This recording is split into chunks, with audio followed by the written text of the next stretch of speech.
Tsara sa mavesabesatra sa maivamaivana sa manana ny etaeta iona amin'ny tompo sy atsapan'ny fanatrehany sa mbola tsy ao mihitsy fa mbola mandrevy aza zany. Fotoana anankiray isaorantsika an'Andriamanitra ny fahafahantsika mbola hoe mipetraka mitsangana eto amin'izao toerana izao ary tsy fivoriana hafa fa fiaram-bavaka firaisapo firaisatsaina ao amin'ilay mpanjaka ny mpanjaka sy tompony tompo dia ilay Andriamanitra izay natoy izao ny fahasoavana natoy izao ay sy ianao toantsika hitehaka mafy be ho an'izay Andriamanitra izay. Naoko isika mbola hitehaka mafy be noho ny etaetanao noho ny fahatongavanao eto amin'ity toerana ity noho ny amin'ny fahafahana rehetra mbola fahatsika miaraka manatanteraka izany. Fisiko eto tsy hoe zava-dehibe inona fa ny tena zava-dehibe dia ny fifankahitantsika, ny fahatsapantsika, ny etaeta sehontsika ao amin'Andriamanitra. Fa noho ny amin'ny fandaminana moa isaorana an'Andriamanitra ho voninahitry ny anarany rery any dia enonareo eny izay ety tsy dia hoe izay no inona fa samba mikatsakitsika ahatsapa ny fanatrehan'Andriamanitra ary indrindra mba handroso ao amin'ny fiainam-panahiny tsirairay avy amin'ny fiombonana tanteraka sy somarina amin'Andriamanitra fa izay ny antom-pisitsika izay sa tsy izay aoka ianao hitehaka mafy be raha izay. Alleloia. Sady mbola ao anatin'ny fandaminana sy ny fanamboarana kely an'ireto haut-parleur atodika ireto. Alleloia. Dia ny amin'ny Hébreu 4:4-5 hoe koka isika anatona ny seza fiandriana ny fahasoavana amin'ny fahasahiana. Amin'ny fahasahiana mba ahazoantsika famindrapo sy ahitantsika fahasoavana ho famonjena amin'izay andro mahory. Amen. Sa ianao manatona ny seza fiandriana n'Andriamanitra ny amin'ny fahasoavan'Andriamanitra noho ny amin'ny Jesosy Kristy Tompo izay efa namony ainy nandatsaka ny rany nandrofotra ny lamba nanasaraka ny hevitra masina indrindra sy ny fahafahantsika manatona ny amin'izay seza fiandriana ny fahasoavan'Andriamanitra izay. Dia manonona ny fiadanana sahady satria ilay Andriamanitra mitondra eo amoron'ny rano felan-tsasatra eo amin'ny sehatra maitso mba hiadanantsika tsirairay avy.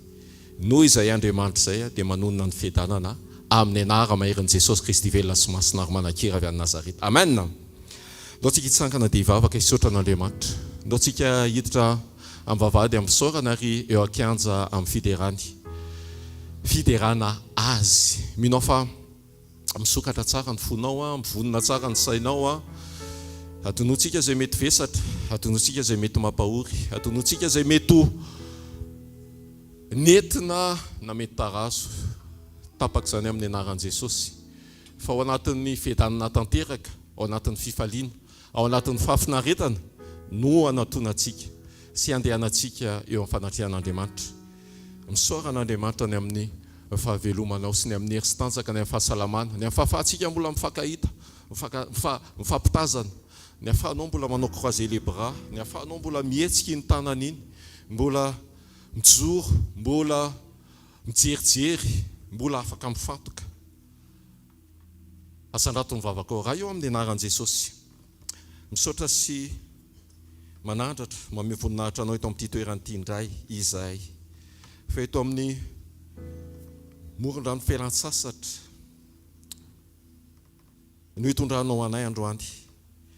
Misaotra satria nomenao izany fahafahana izany. Mbola afaka nandeha izahay, mbola afaka miaina izahay, mbola afaka mihetsika, mbola afaka mamorony aminay manontolo mba ho aminao tanteraka satria izany tokoa no iarahanay eto. Itaomanao anay eto dia mba hidera hiankohoka hampanaiky ny momba anay rehetra indray, mba ho ilay tantaninao, mba ho ilay ahatsapa ny fahafinaretana feno eo amin'ny fanatrehanao, ho voky fifaliana eo amin'ny fanatrehanao, anadinonay ny zavatra rehetra fa anamboaranay kosa, ampanekenay ny ato anatinay, andraisanay ndray ny safidy mendrika sy mety eto amin'ny fanatrehanao mba hibanjina hifantoka anokatra ny momba anay manontolo tsy ho voafeny fisainana tsy ho voafeny fieritreretana tsy ho voafehy an'izay mety niainanay hatramin'ny maraina katreto na izay mety hitanay sy ny renesinay fa aoka ho amin'ny fifantohana aminao tanteraka ny momba anay rehetra ny fitaovam-pandrenesanay ny fahatsapahanay ny momba anay rehetra dia aoka ho feno ny voninahitra ao ary aoka ilay famirapiratana feno avy aminao no amin'ny mangy sy hitaratra ny tsirairay avy indray androany ka naisotra izay rehetra mety endrika aizina tompo tsy araky ny sitraponao ary ninninona ihany koa tsy araky ny sitraponao eto amin'ity toerana ity araky ny fanantonanay ny seza-pasoavany fiandriananao dia oka ianao no anapaka sy anam-pahefana feno eto amin'izao toeran'izao amin'ny anara maheran'i Jesosy Kristy velona sy masina ary malakera avy any Nazareta. Indray tompo mametraka sy manokatra ny momba anay rehetra mba ho ilay mety hitoeranao sy ahazahoanao aina dia oka ny fanainao masina indray no mbola hibitsika hitaridalana anampy anay tsirairay avy mba hisokatra sy mba handray ny fahatsaranao vonona eto amin'ity toeran'ity androany hifanena amin'ny teny hifanena amin'ny fanatrehanao ny kasika hifanena amin'izay efa voahomanao anay satria ianao no efa nandamina sy nihevitra n'izao fotoana izao tany aloha lavitra fa hisaorana anao fa ho tanteraka ary tanteraka izany androany misaotra ny amin'ny toerana misaotra ny amin'ny fafahana rehetra ny amin'ny fitaovana misaotra ny aminay tsirairay avy mbola tonga eto amin'ity toerana ity misandrata indray ary tompo ilay mendrika ndera ny haja ny voninahitra anao ny hery anao ny fahefana anao ny fiandrianana anao ny voninahitra hatramin'ny taloha indrindra ankehitriny ary amandrakizay tompo andro sy fotoana miavaka ho anay indray ny eto amin'ity toerana ity androany ho an'ilay Andriamanitra tsara sy mpanao tsara dia misandrata ianao tompo amin'ny anaran'i Jesosy amen amen tiaka mafibetsika eo an' Jesosy alleluia alleluia vakitsika ny salamo fahatelo amby sivifolo eo am-pitsanganana ihany salamo fahatelo amby sivifolo anandratatsika n'ilay Andriamanitra antokana mendrika omem-boninahitra salamo fahatelo amby sivifolo hatramin'ny voalohany hatramin'ny andiny voalohany ka hatramin'ny fahadimy amin'ny anaran'i Jesosy ny fiandrianan'Andriamanitra ny fiandrianan'Andriamanitra Jehova ny mpanjaka mitafy voninahitra izy Jehova mitafy eny misikina hery izy ary zao rehetra zao nampitoerina ka tsy hetsika ny seza fiandriananao nampitoerina hatramin'ny fahagola hatrizay ianao manandram-peo ny rika Jehova eny manandram-peo ny rika mampirondrona ny feony ny rika mihoatra noho ny rano sady be no mahery eny mihoatra noho ny onjan-dranomasina lehibe ny voninahitra Jehova any amin'ny avo ny teny vavolombelonao dia marina indrindra fa masinana no mendrika ny tranonao mandritry ny andro maro Jehova amen raha eo amin'ny anaran'i Jesosy ny mbola nandratanay vavaka indray androany ary tsy mitsahatra misaotra satria ianao ilay Andriamanitra naneo ny fitiavanao ary Andriamanitra fitiavana mihitsy ianao ny marina ary naneo izany tamin'ny nanoloranao an' Jesosy Kristy tompo ho amin'ny famonjena anay tsy misy tokoa ny afaka nanao tahaka an'izay nataonao ary ianao ilay velona mandrakizay ianao ilay Andriamanitra tsy toa ianao ilay mbola aneo ny fahatsaranao sy ny fahaiza-manaonao eto amin'ity toerana ity noho izay fitiavanao zay ary noho ny famindram-ponao ihany koa ary indrindra noho ny amin'ny planina efa voahomana ny amin'ny teny efa voalamina ary ny akon'izany eo aminay tsirairay avy androany tompo dia manana tokoa izay manana anao noho ny amin'ny fitiavanao lehibe tsy misy tokoa mitahaka anao dia ilay Andriamanitra fitiavana aoka izany fitiavana izany no amangy sy anapaka ao am-ponay mba hahafahanay tokoa mitombo amin'ny fitiavana anao ary mitombo amin'ny fahatahorana anao mitombo ihany koa maneo an'izany fitiavana izany eo amin'ny fiarahamonina eo amin'ny piraitapo eo amin'ny ankonana eo amin'ny fianakaviana eny eo amin'ny fahavalo so amin'izay manenjika so amin'izay tsy tia mba hijoroanay tokoa anatin'izany fitiavana dia ilay fitiavanao tompo ako tanteraka ao anatin'ny tsiraray avy zany amin'ny anaran'i Jesosy. Amen. Tiaka mampiantsika ho an'i Jesosy a. Irosotsika amin'ny fiomanana ara-panahy ao anatin'ny fiankofana ihany koa. Dao itsika mbola hiaraka anakipa masitsika ty hiaraka hivavaka. Jesosy a, tsy hainay adinoana Jesosy zany alehibe ny fitiavanao anay zany. Roa arivo taona lasa tokoa ianao Jesosy dia nafony hainao tonga tety amin'izao tontolo izao ty Jesosy, mba hitady sy hamonjy mivery. Natao tsinitsiny ianao, laviny olona rehetra ianao no famonjenao anay zany Jesosy malalo. Misaotra betsaka ny amin'ny fahafohizan-tenanao. Nanetry teny ianao Jesosy, nampahoriana nefa ianao tsy nilobava. Tahaka ny zanak'ondry entina ho vonoina ianao, ary tahaka ny ondry vavy izay mona eo anatrehan'ny mpanety azy. Tena hoe tsy nampanina anao Jesosy zany, fa nanaiky ianao hatramin'ny fahafatesana. No fitiavana anay zany Jesosy malalo. Mankasitraka be dia be Jesosy a, tsara loatra ianao. Voninahitra ho anao rery amin'ny mandrakizay. Alleluia.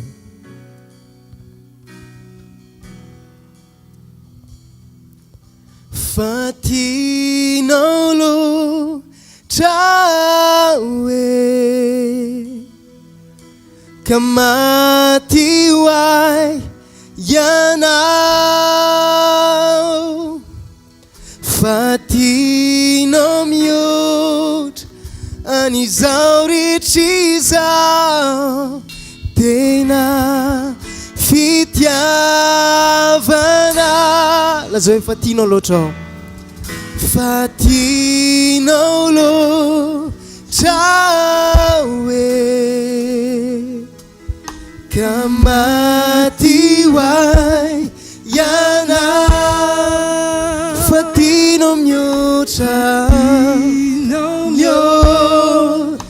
an'izao rehetra izao, tena asandrato mafeofeo anao lazao fa tianao loatra Jesosy a. Fa tianao loatra, fa tianao loatra hoe ka maty ho ahy ianao. Maty ho ahy ianao. Fa tianao mihoatra an'izao rehetra izao. Raha afaka manandra tanana Zoma fiano hoe fa tianao loatra Jesosy a. Fa tianao loatra, fa tianao loatra, tianao loatra hoe ka maty ho ahy ianao.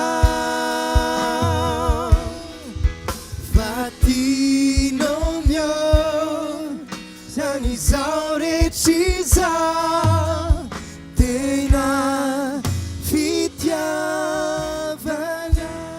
tena fitiavana, tena fitiavana. Oh, tena fitiavana. Misaotra Jesosy a, misaotra betsaka. Ianao ilay tsy miova omaly sy anio raha mandrakizay. Ianao ilay niteny hoe tiako ianao hatr'izay, ary mbola tiako ianao hatramin'izay. Ianao tiako ianao mandrakizay, hoy ianao Jesosy. Ianao ilay tsy miova eo amin'ny fiainanay. Ianao rery ihany no azo antoka Jesosy, fa tsy miova eo amin'ny fiainanay Jesosy malala. Fitiavana mandrakizay no tiavanao anay. Zany nampaharitanao famindraponao eo amin'ny fiainanay isan'andro isan'andro Jesosy. Misaotra betsaka. Mbola te hilaza an'izany zay Jesosy, fa tsapanay loatra ny lehibe ny fitiavanao anay. Alléluia. Misaotra Jesosy.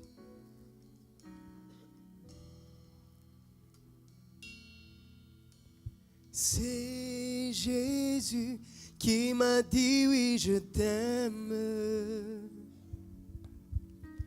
Jésus, c'est le bonheur suprême.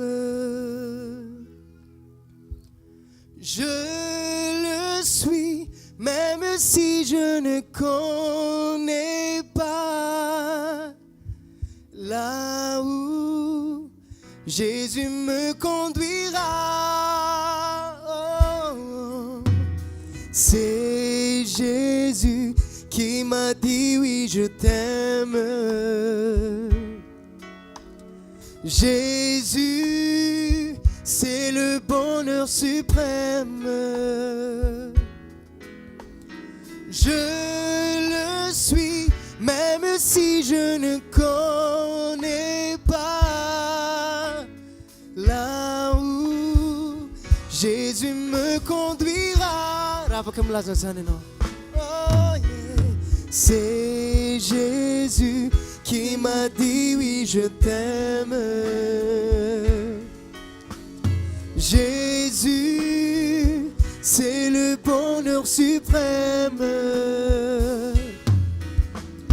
Je le suis, même si je ne connais pas là où Jésus me conduira. C'est Jésus, oh, c'est Jésus qui m'a dit oui, je t'aime. Jésus, c'est le bonheur suprême. Je le suis, même si je ne connais pas là où Jésus me conduira.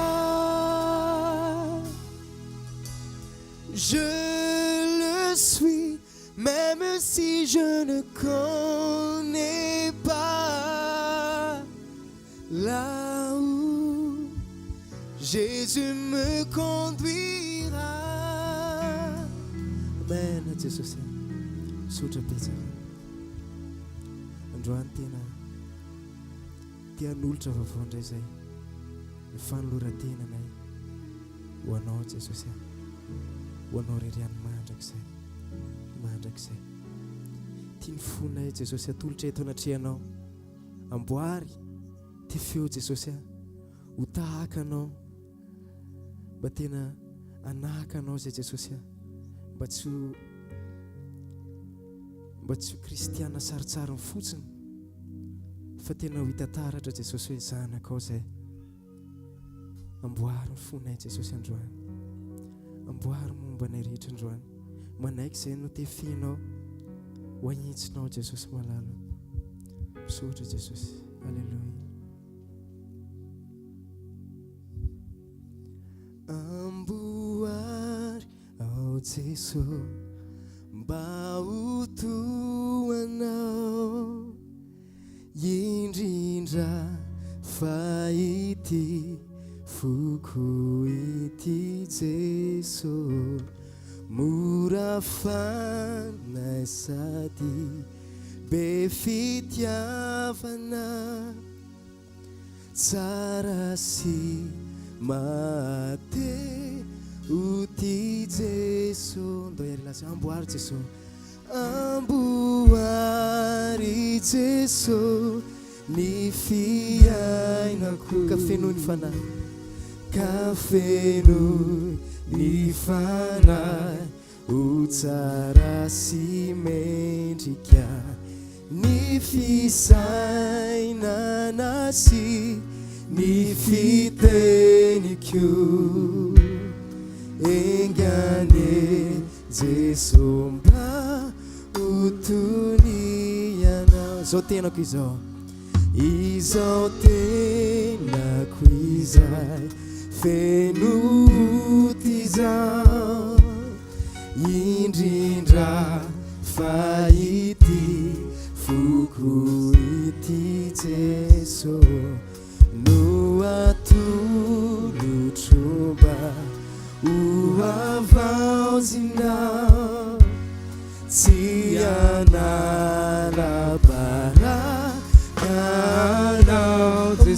Jesosy. Amboary Jesosy ny fiainako, kafe no ny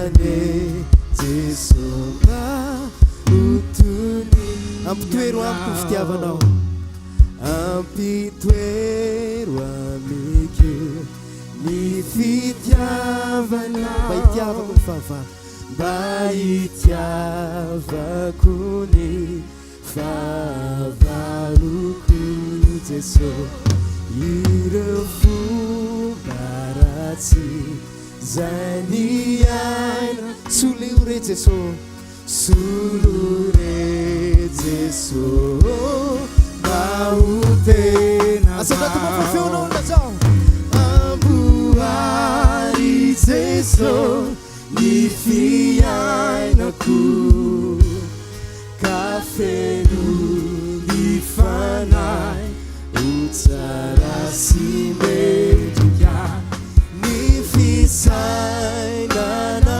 sy ny fitenikio egane Zoma fianeo ambaro amboara Jesosy amboara Jesosy amboary Jeso ny fiainako ka feno ny fanay ho tsara sy mendrika ny fisainana sy ny fitenikio egane Jeso mba utumianao amboary Jeso ny fiainako ka fenoy ny fanay ho tsara sy mendrika ny fisainako sy ny fitenikio egane Jeso mba utoy anao amen Jesosy misotra Jesosy halleluja misotra betsaka ny fitiavanao anay mihoatra loatra Jesosy tena hoe trop loatra ny fitiavanao anay mankasitraka Jesosy halleluja fantatro fa tia ianao na mandalo mafiazao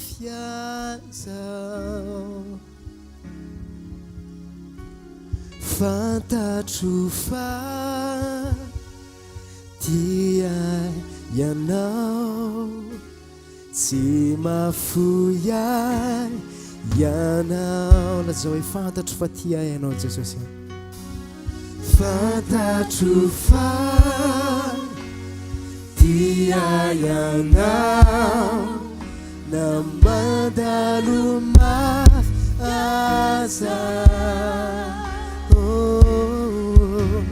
fantatro fa tia ianao tsy mafuyay ianao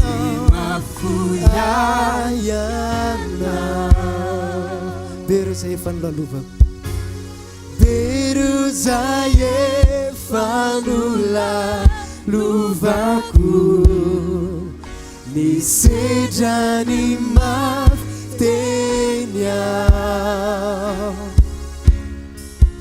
to tsy hitako intsony izay afarana sofa teo ianao Jesosy mpambola teo ianao natsanganao natsanganao ndray ho tsara kokoa ny fiainako tompo mihoatry ny taloha tsy avelanao raha vamandraky izay tompo tiaianao atsanganao ndray ho tsara kokoa ny fiainako tompo mihoatry ny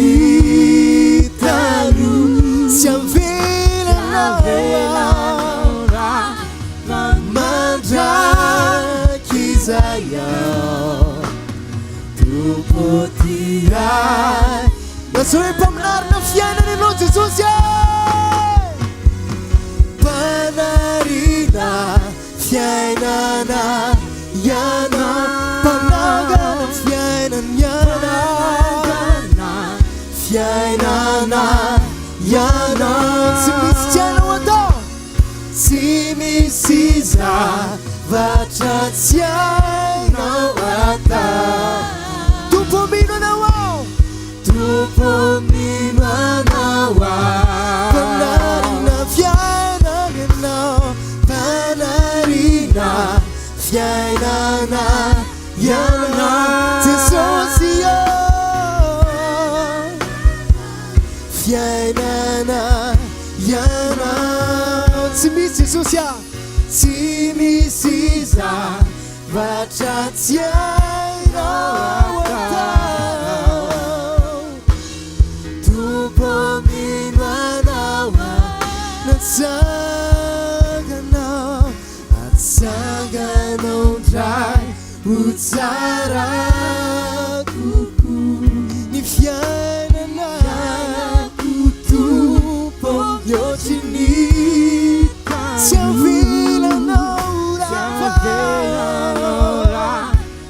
mandraky izay aho tompo tia ianao natsanganao natsanganao ndray zay natsanganao ndray ho tsara kokoa ny fiainako tompo mihoatriny tano tsy avelanao raha mandraky izay aho tompo tia ianao tsy avelanao raha mandraky izay aho tompo tia ianao halleluja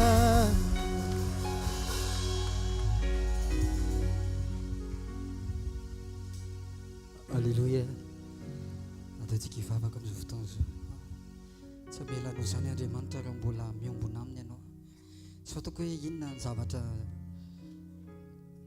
niona taminao tamin'ity androany ity tsy haiko hoe tamin'ny firy nitapaka ny communionao tamin'Andriamanitra nefa ny sitrapon'Andriamanitra dia itoy anana communion amin'ny foana ianao mandra-piverina ataontsika hivavaka amin'izao fotoana izao angatao raha Jesosy hikorino anatinao atonga ny communion ahazo aina ahazo ny toerany izay atonga n'Andriamanitra akasitraka anao hatrany ray mianaran'i Jesosy misotranao izay amin'ity Zoma rivity Zoma fanotronana jereo ny tsirairay avy Jesosy hoe raha hiatrika an'izao fotoana izao ianao hiasa ho fomba tsy takatra isaina ho an'ny tsirairay avy tompo kasio amin'ny fikasihanao aoka ny fanahinao masina hitarika ny tsirairay avy amin'ity androany rivity izany dia voninahitry ny naranao rehany amin'ny anaran'i Jesosy Kristy avy Nazareta amen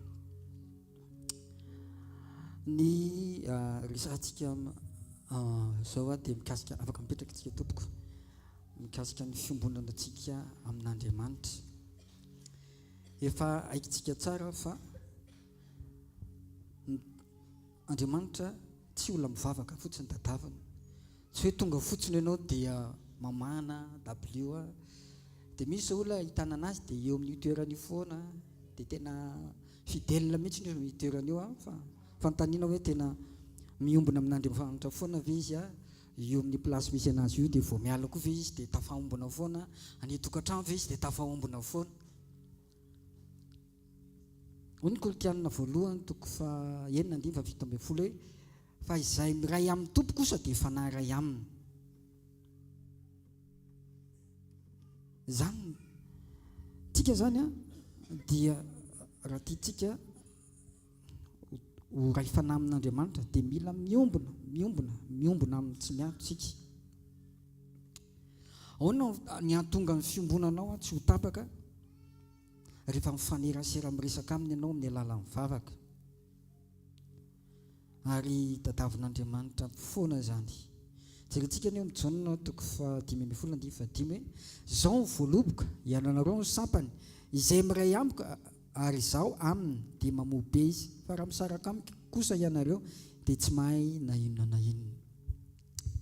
Eo tokotaninay misy voaloboka izay dia isa-taona izy manomboka amin'ny volana Août eo manomboka mitsiry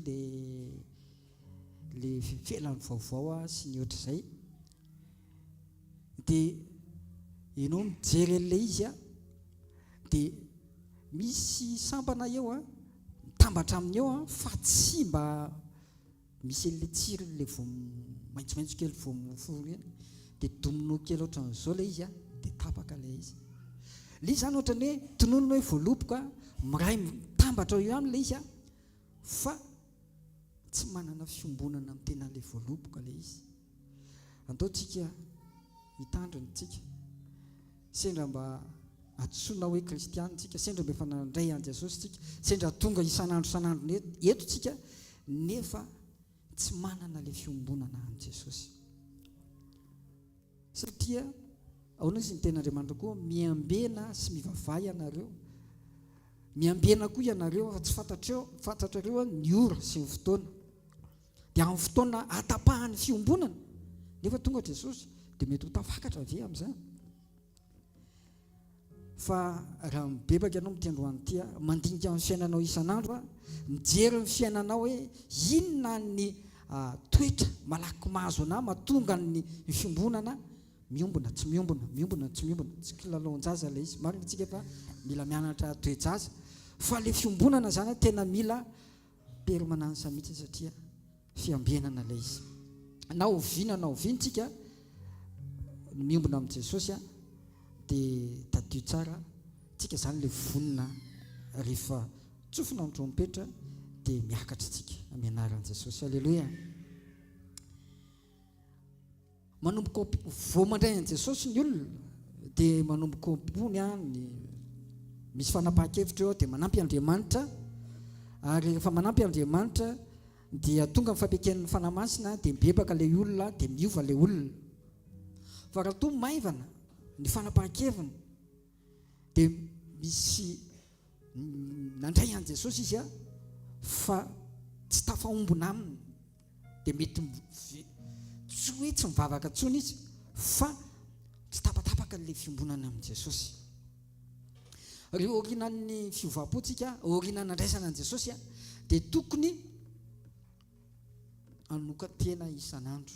Atoloro ny tenanareo izy ho fanatitra velona masina.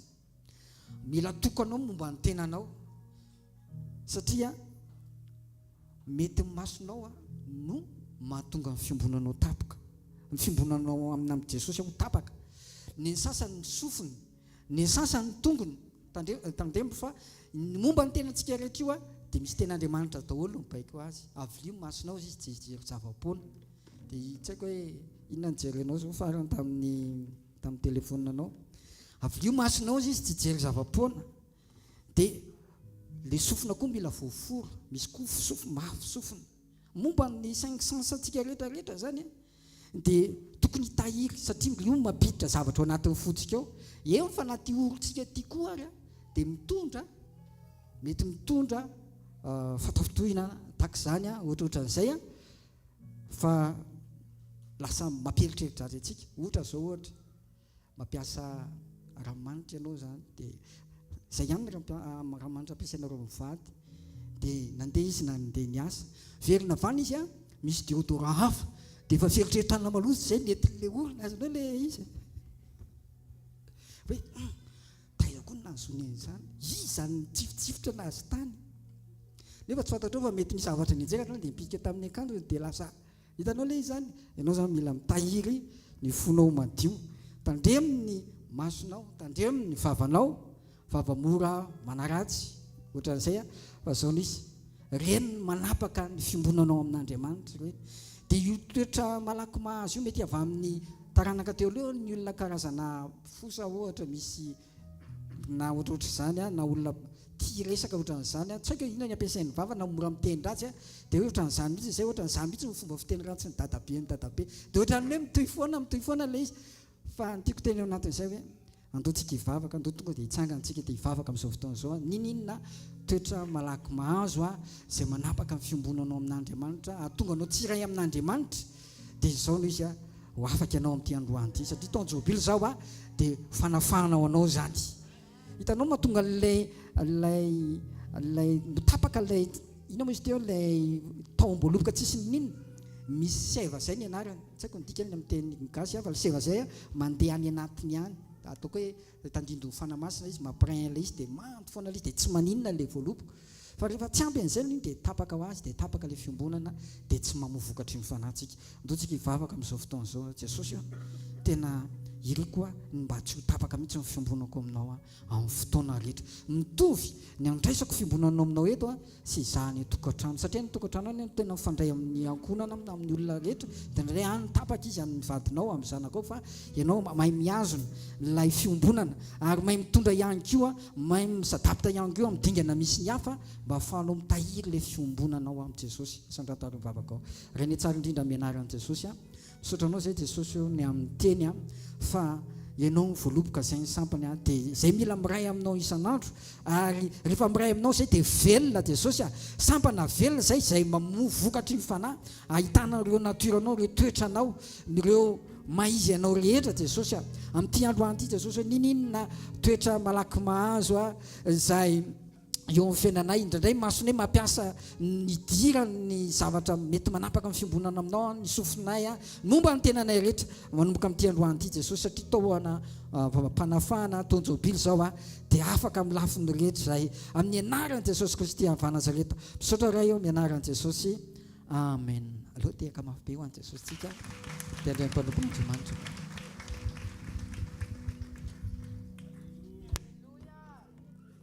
Andriamanitra mifotsika manontolo fotoana spesialy androany isaky ny misy atao hoe androany dia tadidio fotoana isan'Andriamanitra foana dia androany ity mbola tsy hitany masosika mbola tsy nindrenesiny sofintsika tsy fotoana hoe nentsika mambavaka vao nisy fa mifomaraina ianao dia nisy ny atao hoe androany tenenao Andriamanitra androany tompo ianao ilay androany ny fiainako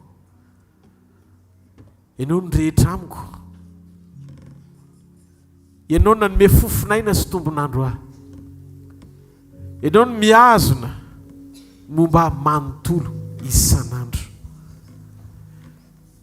tompo amin'ity takariva ity dia manatrianay indray fa tsy mahavita tena mihitsy izay raha tsisy ianao tena tsy vitanay ny fiainanay raha tsy eo ianao fantatray ny fahabangana ny amin'ny tsy fisinao satria na ray minitra eo amin'ny fiainanay aza dia tsapanay fa misy tanana miazona matombo loatra izao zay tompo raha izy ity fotoanandroany ity indray ho ambom-pionana aminao andrenesany teny pampaherezana teny mpananganana teny fiainana tsy ambaratelo fanambarana avy aminao Andriamanitra amin'ny anaran'i Jesosy halleluja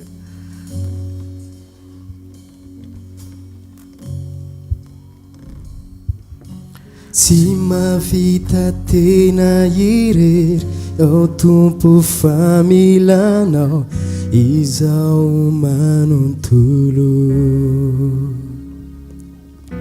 tsinotsinona zay rehetra mety ananako tompo raha tsy misy anao tena irery ao tompo familanao izao manontolo tsinotsinona zay rehetra mety ananako tompo raha tsy misy anao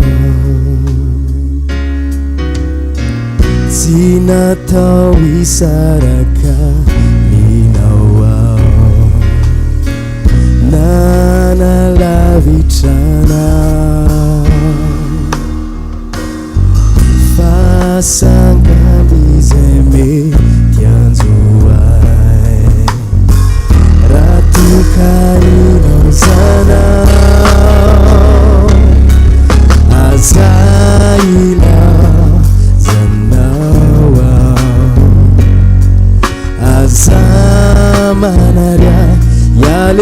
wanatry ianao azesorina mikitompo ilay fanahinao fa vera ratsy eo ianao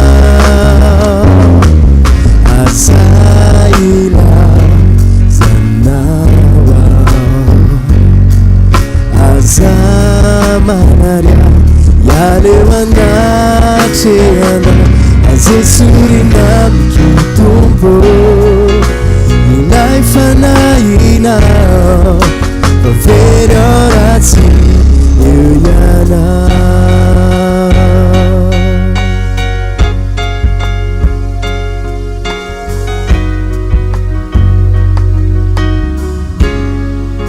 azilazonao azaina zanawa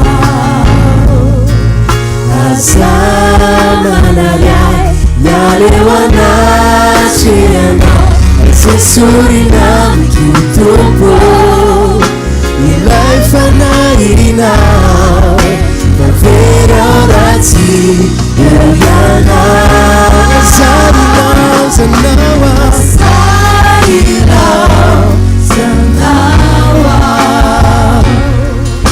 azamanayay yaleo anatry ianao azesorina mikitompo ilay fanahinao fa vera ratsy eo ianao fa vera ratsy eo ianao fa vera ratsy ianao fa vera ratsy eo ianao raha io amin'ny anaran' jesosy aoka amin'ity takarivo-ty fananao a hiasa mahery ao anatinay aoka ny teny fanahy masina ho tonga fiainana azo tsapahitanana hiainanay isan'andro satria fantatray fa rehefa velona atao anatinay ny teninao ka miaina tsy mahazo aina atao anatinay ny fananao dia tanteraka eto amin'ity tanyity ilay fanjakana tsy tamaso fa fanjakana ray manak'izay ilay mitoetra sy nampitoerinao anatinay tamin'ny alalan'ny famonjena dia ny finoana ihany Jesosy Kristy mitenena ray famiananao zay amin'ny anaran'i Jesosy amen. Andaontsika ity antarana mafy be ho an'Andriamanitra maniry anao ahazo toerana. Luka 2:1 ka hatramin'ny 2:10 ny fototry ny fampianarantsika androany. Fa ny lohateny kosa dia nampitondraina ny lohateny hoe ny rehetra andrasan'Andriamanitra aminao ao anaty taon-jaobily. Ny rehetra andrasan'Andriamanitra amintsika ao anaty taon-jaobily. Luka 2:1 ka hatramin'ny 10 amin'ny anaran'i Jesosy. Ary Jesosy nivavaka tao amin'ny fitoerana iray ka rehefa nitsahatra izy dia hoy ny mpianana anankiray tamin'ny tompoko mampianarana hivavaka tahaka ny nampianarany Jona ny mpianany. Dia hoy Jesosy taminy, raha mivavaka nareo dia ataovy hoe rainay izay ny an-danitra ho amasinina ane ny anaranao ho tonga ane ny fanjakanao atao ane ny sitraponao ety an-tany tahaka ny any an-danitra. Meo anay anio izay anasaza ao anay ary mamela ny elokaivo fa izay koa mamela izay rehetra meloko aminay ary aza mitondra anay mifakapanahy fa manafana amin'ny ratsy. Ary Jesosy taminy, iza moa aminareo no manana sakaiza izay akeo aminy mamantonalina kanao amin'ny tompony hoe ry sakaiza ampisambory mofo telo aho. Fa ny sakaizako nandeha tamin'ny naleny dia tonga atsy amiko fa tsy misy izay afahako azy. Ary ilay ao an-trano kosa amalika nanao hoe aza manahirana fa efa mihidy ny varavarana izao ary ny zanako mandry atao mpandriana eto amiko tsy afaka hifohany menao aho. Dia hoy izao aminareo, na dia tsy hainga nome azy noho ny fisakaizana azy izy dia hifohy ihany izy noho ny fitaraina ny fatratra kanome izay ilainy. Ary hoy izao aminareo, mangatady eo omeninareo, mitady avy dia hitinareo, tondony dia ho voaininareo. Fa izay rehetra mangataka no mahazo, izay mitady no mahita, ary izay mandondona no ho voahana. mission Jesosy anisan'ny tena natongavany teto ambony tany dia ilaza sy anambara momba ny fanjakan'Andriamanitra ihany koa. Jesosy dia nametraka io fanjakana io eto an-tany tamin'ny alalany nandraisantsika ny famonjena. Andriamanitra tsy nanaiky hitoetra ao anaty trano natao tanana, fa Andriamanitra nisafidy hitoetra ao anaty trano tsy natao tanana, dia izaho sy ianao zany. Milohan'ny fotoana nikaran'i Jesosy ho any amin'iray rehefa avy nitsangana tamin'ny maty izy ao amin'ny asan'ny apôstôly toko voalohany manoko mindiny voalohany ka hatramin'ny andininy fahatelo ny Baiboly dia milaza fa nizara mikasika momba an'io fanjakana io tamin'ny mpianany Jesosy. Ry Teofilo, ilay boky voalohany dia nisoratako ny amin'izay nataon'i Jesosy nampianariny hatramin'ny andro nampiakarana azy rehefa nodidiny tamin'ny fanamasina ny apôstôly izay nividiny. Dia ny fahatelo, sady niseho koa tamin'ny famantarana maro taoriany jaliany fa velona izy, ka niseho tamin'ny 400 andro izy ary nilaza ny amin'ny fanjakan'Andriamanitra. Ny zavatra nizarain'i Jesosy farany mialohan'ny fotoana nikarany dia ny fanjakan'Andriamanitra. Jesosy eto tsy hoe nampianatra ny mpianany hivavaka tsotra fotsiny, fa milaza izy ny amin'ny hoe ahoana no ahafahan'ireo zanak'Andriamanitra ahakasika ny foniny ray ao amin'ny fanjakan'Andriamanitra. Dia ny tena Jesosy hoe ahoana ny ataony zanaky ny mpanjaka mpitodika ny rainy. Zavatra anankiray tiany tompo teneniny eto dia tsotra, izy dia nilaza fa rehefa hivavaka ianareo dia ataovy hoe rainay izay ny an-danitra. Voalohany mila manapatsapany ianao fa mifandray amin'ny dadanao. Faharoa, ozy izy inona nataony faharoa? Ho masinany ny anaranao, fiankofana amin'Andriamanitra. Aorian'ny fiankofana dia tonga dia fanambarana momba ny fanjakana. Andriamanitra tsy nametraka ny lanjany zavatra ilainao ho ambony no ny asaribidi ny fanjakany ao anatinao. That's why izara kely amintsika ao anatin'ny fotoana foana zavatra tian'Andriamanitra tenenina. Jesosy dia tia ilaza amintsika fa rehefa nanomana anao izy ho vatana trano fanahy hitoerany fanjakany. Satria ny ao anatinao tsy fanjakany lanitra, fa ny ao anatinao fanjakan'Andriamanitra. Ny fanjakan'ny lanitra dia ilay ao an-danitra hitoeran'Andriamanitra ary izy ny mpanapaka ao. Fa ny fanjakan'Andriamanitra dia ilay fanjakany efa nisy talohan'ny famoronana ny lanitra. Satria tamin'ny voalohany Andriamanitra nahary ny lanitra sy ny tany. Dia teo Andriamanitra vao niteny ny tany tsy nisy endrika sady foana. Izany hoe taiz'Andriamanitra mialohan'ny fotoana namorona ny lanitra, valiny manondro fatao amin'ny fanjakana izy. Izany hoe ny fanjakan'Andriamanitra dia fanjakana efa nisy talohany namoron'Andriamanitra ny lanitra. Satria rehefa miresaka momba ny fanjakan'Andriamanitra dia mizary izy mikasika ny fiombonany ray sy ny zanaka ary ny fanahy masina tao amin'ny alfa maha-Andriamanitra azy. Satria izy ny andohany zavatra rehetra. Izy ilay tsy nanam-piandohana ary tsy manam-piafarana mandrakizay. Izy no alfa sy omega, ataovy amen moa e. Dia rehefa miresaka Andriamanitra mikasika momba ny fanjakan'Andriamanitra dia miresaka Andriamanitra mikasika momba ny fiombonan'Andriamanitra ray zanaka fanahy masina. Tsy miresaka izy hoe ao an-danitra ilay izy na eto an-tany ilay izy, fa miresaka izy hoe izy telo izay iray ilay fanjakan'Andriamanitra antom-pisiany zavatra rehetra sy ny fanjakana rehetra izay nataon'Andriamanitra. Rehefa miresaka izany Jesosy hoe raha misy milaza aminareo hoe indro atsy Kristy na ery Kristy, efa nalazain'i Jesosy mialoha zany, dia aza mino an'izany nareo ozy izy. Satria ozy izy ny fanjakan'Andriamanitra dia tsy aiza fa ao anatinareo. Noho izany rehefa miresaka momba ny fanjakan'Andriamanitra Jesosy dia miresaka momba ny fisiany ray sy zanaka ary fanahy masina ao anatinao izy. Ndaontsika ity tanana mafy ho an'Andriamanitra. Io fanjakan'Andriamanitra ao anatinao io dia fanjakana tsy azo ampiororona satria fanjakana avy amin'ny ray zanaka fanamasina zay présent ao anatsika tamin'ny alalany fandraisantsika ny Jesosy. Lanja amin'ny famonjena ny napidina n'io fanjakana io ao anatinao satria io fanjakana io tsy teto atany tany amin'ny testamenta taloha, mbola tsy fanjakan'Andriamanitra ny teto atany fa fahefan'Andriamanitra tamin'ny alalan'ny fanendrena mpaminany mpisorona mpanjaka. Fa ifanjakan'Andriamanitra io tamin'ny fotoana natongavan Jesosy teto tany ny présent teto ambonin'ny tany. Zay natonga rehefa teny ny fariseo satria tamin'ny andron'ny Mosesy sy tany aloha rehetra tany tsy mbola nisy nandroaka devoly. Fa rehefa nandroaka devoly Jesosy dia ozy izy ny fariseo sy ny sadoseo zay mpisorona sy mpanapaka atao amin'ny sinagoga amin'ny fanahy ny démonie ozy izy na amoan'le io amin'ny fanahy ny Belzebub ny amoan'le io démonie. Dia ozy izy Jesosy raha amin'ny fanahy ny Belzebub na amoahako démonie dia amin'ny fanahyn'izy ny amoahany ny taranakareo azy.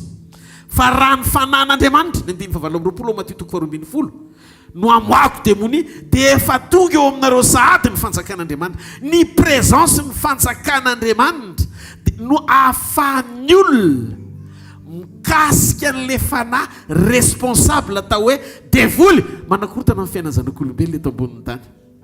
Any amin'ny testamenta taloha tsy azo kasihana ny devoly averiko indray satria mbola tsy présent eto tany ny fanjakan'Andriamanitra. Fa ny amin'ny testamenta taloha zavatra mitranga eno tsara mirepare fotsiny ny asan'ny devoly natao amin'ny mpaminany. Misy maty dia manangana maty izy mandeha misy dega hoe fahantrana tampoka ao Samaria satria tena tonga ny atao hoe mosarena faratampony fampihinan-janaka ny olona. Dia miteny Andriamanitra amin'ny alalan'ny Elisa hoe isy fahagagana zany hoe ny olana fotsiny karakaraina sy vahana fa ny devoly tsy azo kitihana satria ny fahefa-pitsarana azy mbola tsy apita tamin'ny andron'ny testamenta taloha satria mbola tsy tonga ny famonjena eto ambonin'ny tany. Fa voanidina naka ny endriky ny nofo Andriamanitra atao hoe Jesosy Kristy vao nanomboka azo nikasihana ny devoly satria ny antony azo nikasihana sy nandroana azy dia présent eto tany ny fanjakan'Andriamanitra. Toy Jesosy raha amin'ny fanan'Andriamanitra kosa no moahako démonie dia efa tonga aminareo sady ny fanjakan'Andriamanitra. Ny maro-pamantarana fa tonga ny fanjakan'Andriamanitra dia afaka mandroaka démonie amin'ny anaran'i Jesosy isika. Ndao itetanana mafy ho an'Andriamanitra. Karaha miteny Jesosy hoe ho tonga ny fanjakanao dia zao rehefa ndraisika amin'ny famonjena dia ao anatintsika Jesosy Kristy amin'ny alalan'ny fanahiny ao anatintsika dia vatana trano fanahy itoeran'Andriamanitra tsika ary amin'ny mahatepolin'Andriamanitra tsika dia ao anatintsika ny fanjakan'Andriamanitra. Dia ahoana ary miseho an'izany androany ina ny zavatra lesona ngeza be tiana ho zaraina androany. Korintiana 2:9-20 ka hatramin'ny 20. Baiboly dia miteny moa tsy fantatrareo fa tepolo ny fanamasinina nareo. Tamin'ny vidiny lafo ny fidianan'Andriamanitra antsika tamin'ny rahany sarobidy. Ahoana ary moa tsy fantatrareo fa ny teninareo dia tepolo ny fanamasina zay ao anatinareo sady efa azonareo tamin'Andriamanitra ka tsy tompony tenanareo ianareo. Ny 9:20 20 dia ozy izy ny tenan'Andriamanitra ny 20 mba voaka kely ny 20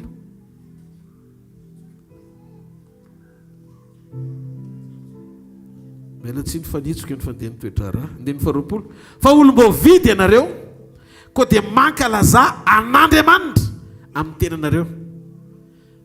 Dikan'izay tsy tompony tenantsika intsonitsika fa ny ampisian'ny tenantsika ao anaty takalo dia vatana trano fanahy voafidy ho amin'ny tanjona anankiray anome voninahitra an'Andriamanitra. Ianao zany manana andraikitra amin'ny antopisiana ho eto ambonin'ny tany anona fahatsapana ao anaty amin'ny alalan'ny fisian'ny fanamasina sy ny bitsika Andriamanitra miasa ao anatintsika hoe ianao zako dia mila tonga olona anankiray fantsona anankiray hoentin'Andriamanitra eto amin'ity tany ity anehoana fankalazana azy. Zany ankalazain'Andriamanitra zany vao mijerentsika ny olona dia manandra-tanina mihitsy miteny hoe ankalazaina amin'ny alalan'ny fisian'ny olona io ny Andriamaniny.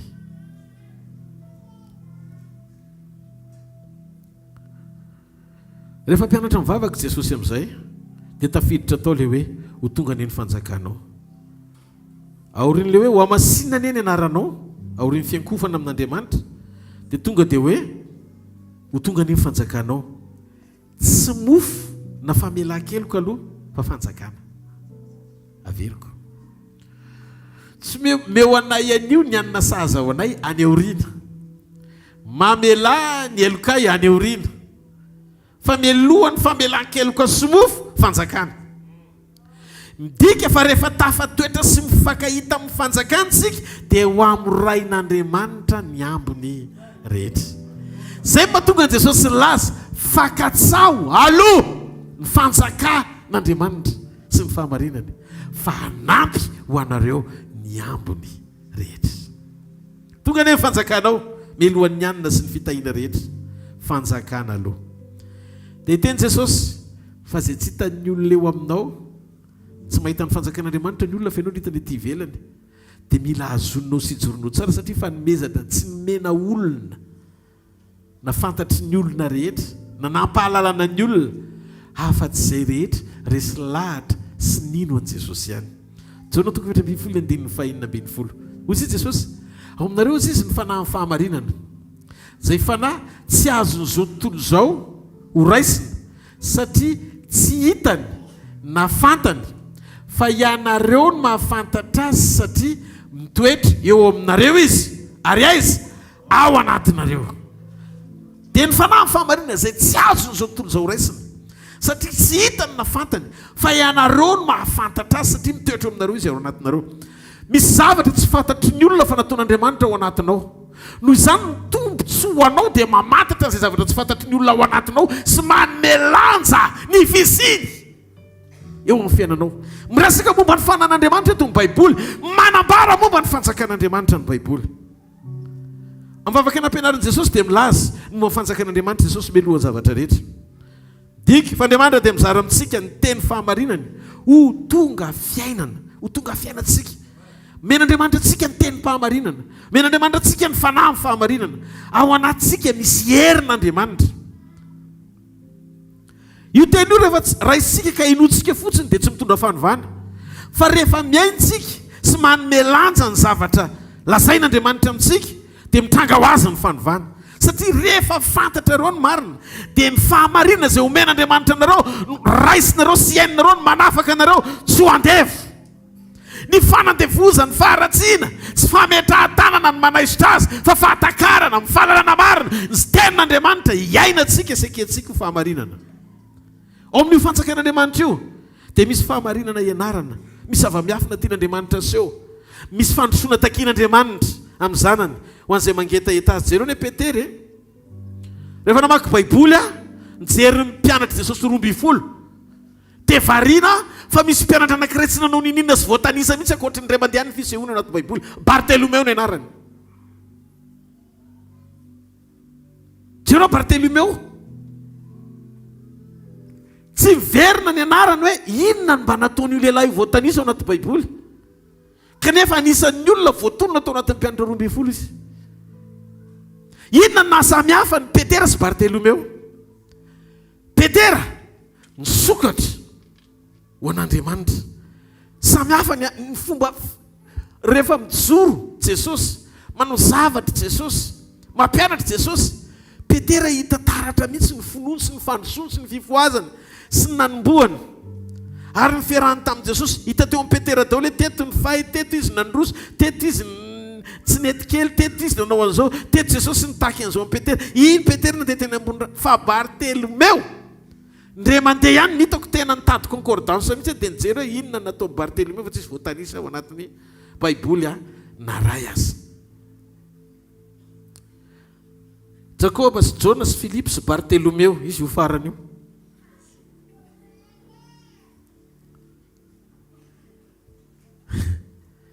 Andriamanitra dia tsy afaka anao ninninina eo aminao na ny fidy anao azy izy raha tsy efa ny eloava ny etaetanao eo am-panompoana azy.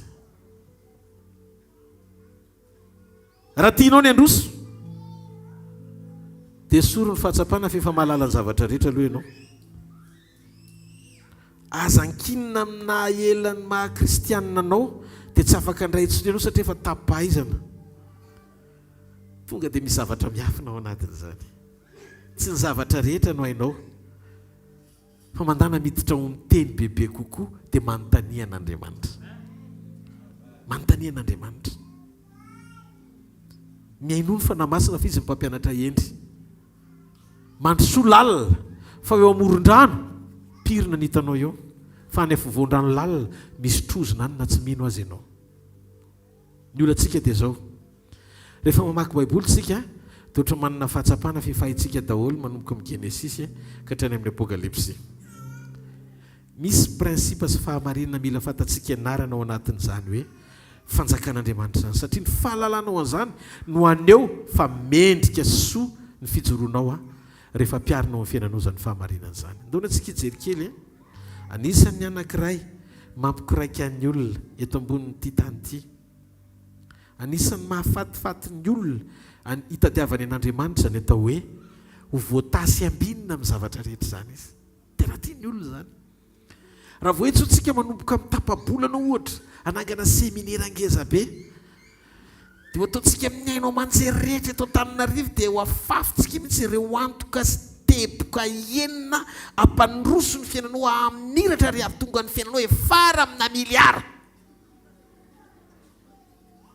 dia mino fa tsy omba itsika loatra ty toeran'ity satria filana manentana anao androso le izy amin'izay zavatra ilainao tsy ampitodika anao ny lanitra fa ampibanjina anao ny tany anefa sa tsy miteny hoe tsy ilainy ianao manana ny zavatra rehetra tsy fahavalo fandrosoanao ary maniry mba hoambiana sio salama amin'ny zavatra rehetra ny ianao fa mba tahaky ny anambinana ny fiainam-panahinao ihany koa kosa nefa aloha amen sa tsy amen ozy izy ny apôstôly Paoly eto Galatiana toko faefatra andiny voalohany ka hatramin'ny andininy fahatelo ary hoy izaho izy izy raha mbola zaza ny mpandovo dia tsy hafa noho ny andevo izy na dia tompony zavatra rehetra azy fa fehezin'izay mpitondra sy mpitaiza azy izy mandra-pahatonga amin'ny fehitrandro voatendry ny rainy dia tahaka izany koa isika fony mbola zaza dia nandevoziny ampidim-pianaran'izao tontolo izao fa rehefa tonga ny fotoan'andro dia ny ran'Andriamanitra ny zanany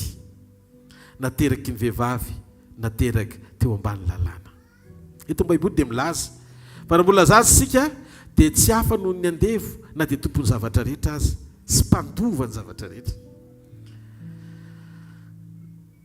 rehefa mivavaka ka nandinika n'io teny io lalina dia tia ny conclusion tena hitako tena hoe famitinana azy ny zavatra tian'Andriamanitra ho lazaina ny lainy zanak'Andriamanitra tsy ny zavatra rehetra fa fahamatorana sy fahatakarana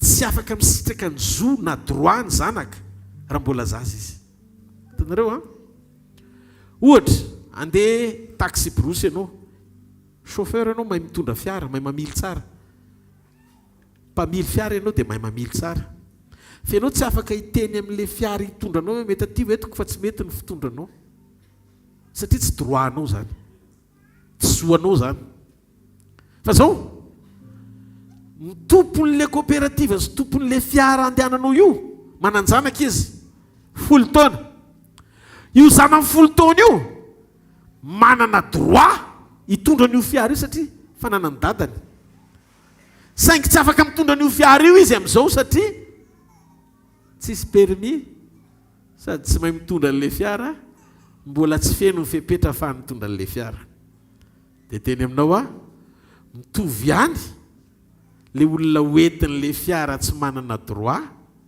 sy ny olona manana droit fa tsy afaka mitondra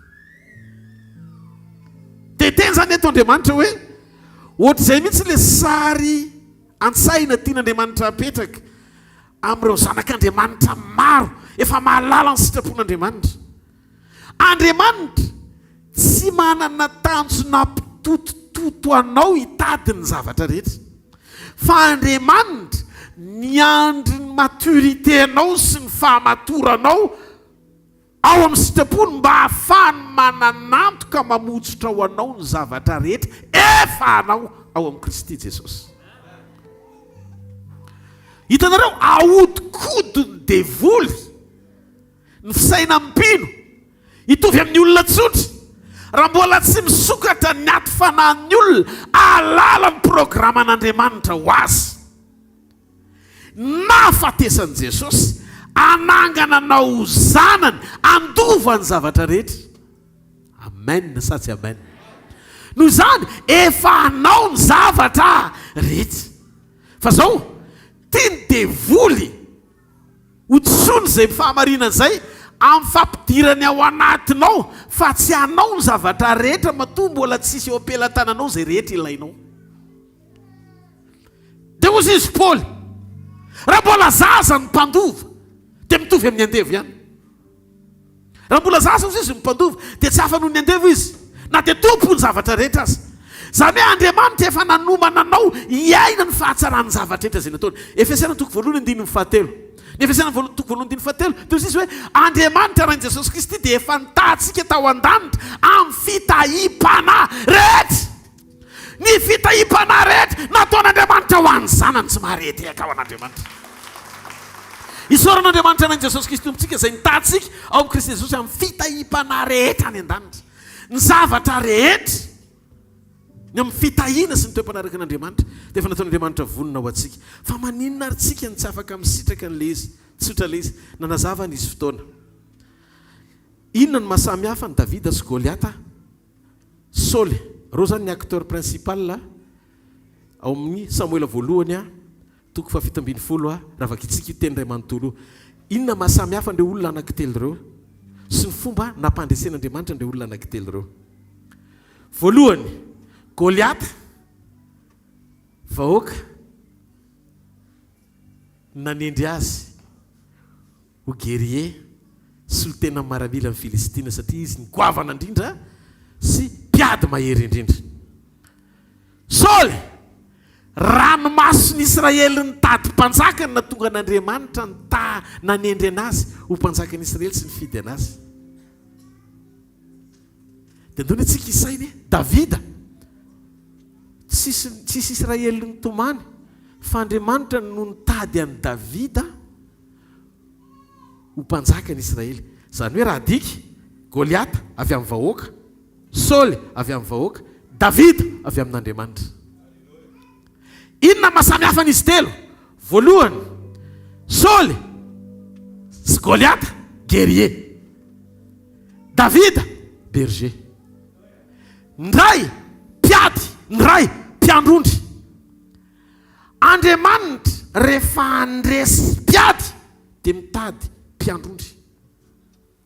Programme Goliata niofana izy ho guerrier, donc izy tsy niomana hiatrika berger. Berger Andriamanitra manofana azy, guerrier olona manofana azy. Berger zatra miaro ny hafa fa tsy mihevitra ny tenany, guerrier zatra mihevitra ny tenany vao mihevitra ny hafa. Motivation berger tsy maninona na maty antoka azy na mety hatramanaina azy fa mijoro ao amin'ny antom-pisiny, fa ny guerrier voninahitra aloha. Motivation vao mandroso. Dia zao ny zavatra nitranga mahavariana. Rehefa avy amin'ny olona nanery an'Andriamanitra hanao zavatra dia mila veribriky Saoly vao miona amin'ny Samuel. Fa rehefa Andriamanitra manapa-kevitra anangan'olona, Samuel no nirahana hitady azy anetsa tsy maharety aka ao an'Andriamanitra. Hitanareo ilay izy, ndraindray ianao te ho guerrier eo amin'ny fiainanao, te ho mpiady eo amin'ny fiainanao. Andriamanitra tsy nanangana anao mpiady fa izy efa nandresy ny adinao meloha. Saranga tsy maharety eka ao an'Andriamanitra. Dikan'izay niady atrehanao tsy ady efa vitan'i Jesosy. Fa ozy izy Paoly miedy niady tsara ny finoana dia zavatra anankiray na izay ny azonina dia tonga anao andresy mandrakizay, azono ny fiainana mandrakizay. Saranga tsy maharety eka ao an'Andriamanitra. Antaony hoe enoy amin'izay ilay fahamarinana anankiray tian'Andriamanitra tongavana ao anatin'ilay izy.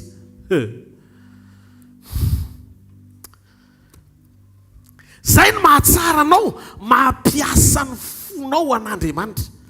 fa rehefa araka ny fon'Andriamanitra ianao zay nampitototo an'ny Saoly sy fanahiana ho an'izy menakavy no amoraina ho an'ny David rehefa tonga olona araka ny fon'Andriamanitra izy.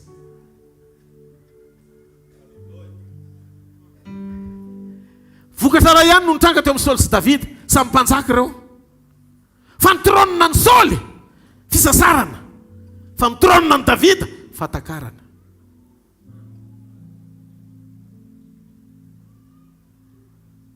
Androany hariva teteny amintsika fa rehefa maro toerana ao anatinao io fanjakana io dia tsy ny zavatra rehetra natao mpitototo anao, tsy ny zavatra rehetra natao hanasatra anao. Ataovy izay irehetany ao anatinao an'Andriamanitra, fa tsy nisy olona tena tian'Andriamanitra zany ka nafoiny mandrakizay. Ninninona fahasarotany ao azo antoka ny victoire sy ny fandresena ho anao. Avy any David hiatrika ny Goliata, tena kely izy avy any nandeha. Inona ny tao am-pony David? Manohy ny ady fotsiny izy ao amin'ny fandresena, satria niankina tamin'ny fandresena tany aloha izy. Leona sy ny be rehefa vita ny mpanomponao. Maika fa io Filistina tsy mifory io, androaniny amin'ny tanany io. Dia eritrereto izy Saoly, vitanao ihany io, marina, vitanao io. Fa zao hanaovy aloha nikasikako sy ny tratrako satria guerrier Saoly fa tsy berger. Saoly guerrier fa tsy berger.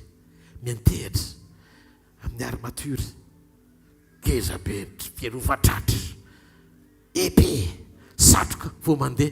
Dia hozy izy David amin'ny Samuel voalohany toko 7:10, tsy afa mandroso amin'ity, tsy afaka mandeha amin'ity, satria tamin'izany ny tarafana ny Charline Chaplin voalohany. Saoly be loha be satria sady avy ranjanana, David kely loha satria sady pony fofo kely. Nesorona fotsiny, tsy afaka mandeha amin'reto. Dia hitanareo, guerrier tsy maintsy mavesatra, fa ny berger tsy maintsy maivana. Zay mahatonga Jesosy miteny, makanisa ty amiko, ianareo rehetra izay miasa fatra sy mavesatra entana, fa no anome anareo fitsarana. Hoentiny ziogako, fa malemy fanasady tsy miavina po aho. Dia hita fitsarana ho amin'ny fanahinareo anareo, fa maivana, fa mora ny ziogako, ary maivana ny entako.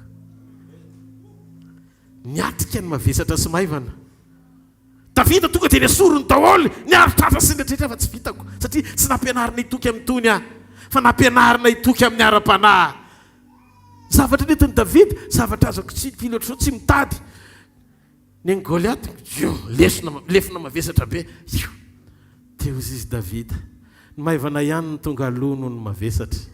Zay ny mahatonga anao hoe tsy maintsy maivana alohan'ny elana eto hoe maivana amin'ny famelan-keloka, maivana amin'ny fahadiova-po, maivana amin'ny fitiavana, maivana amin'ny fizarana fiainana. Zany tsy maintsy maivana isika satria ho avy Jesosy. Halleluja! Iny Goliaty tsy naposiny akory, vato anankiray dia vitany amin'ny vato ray dia vita.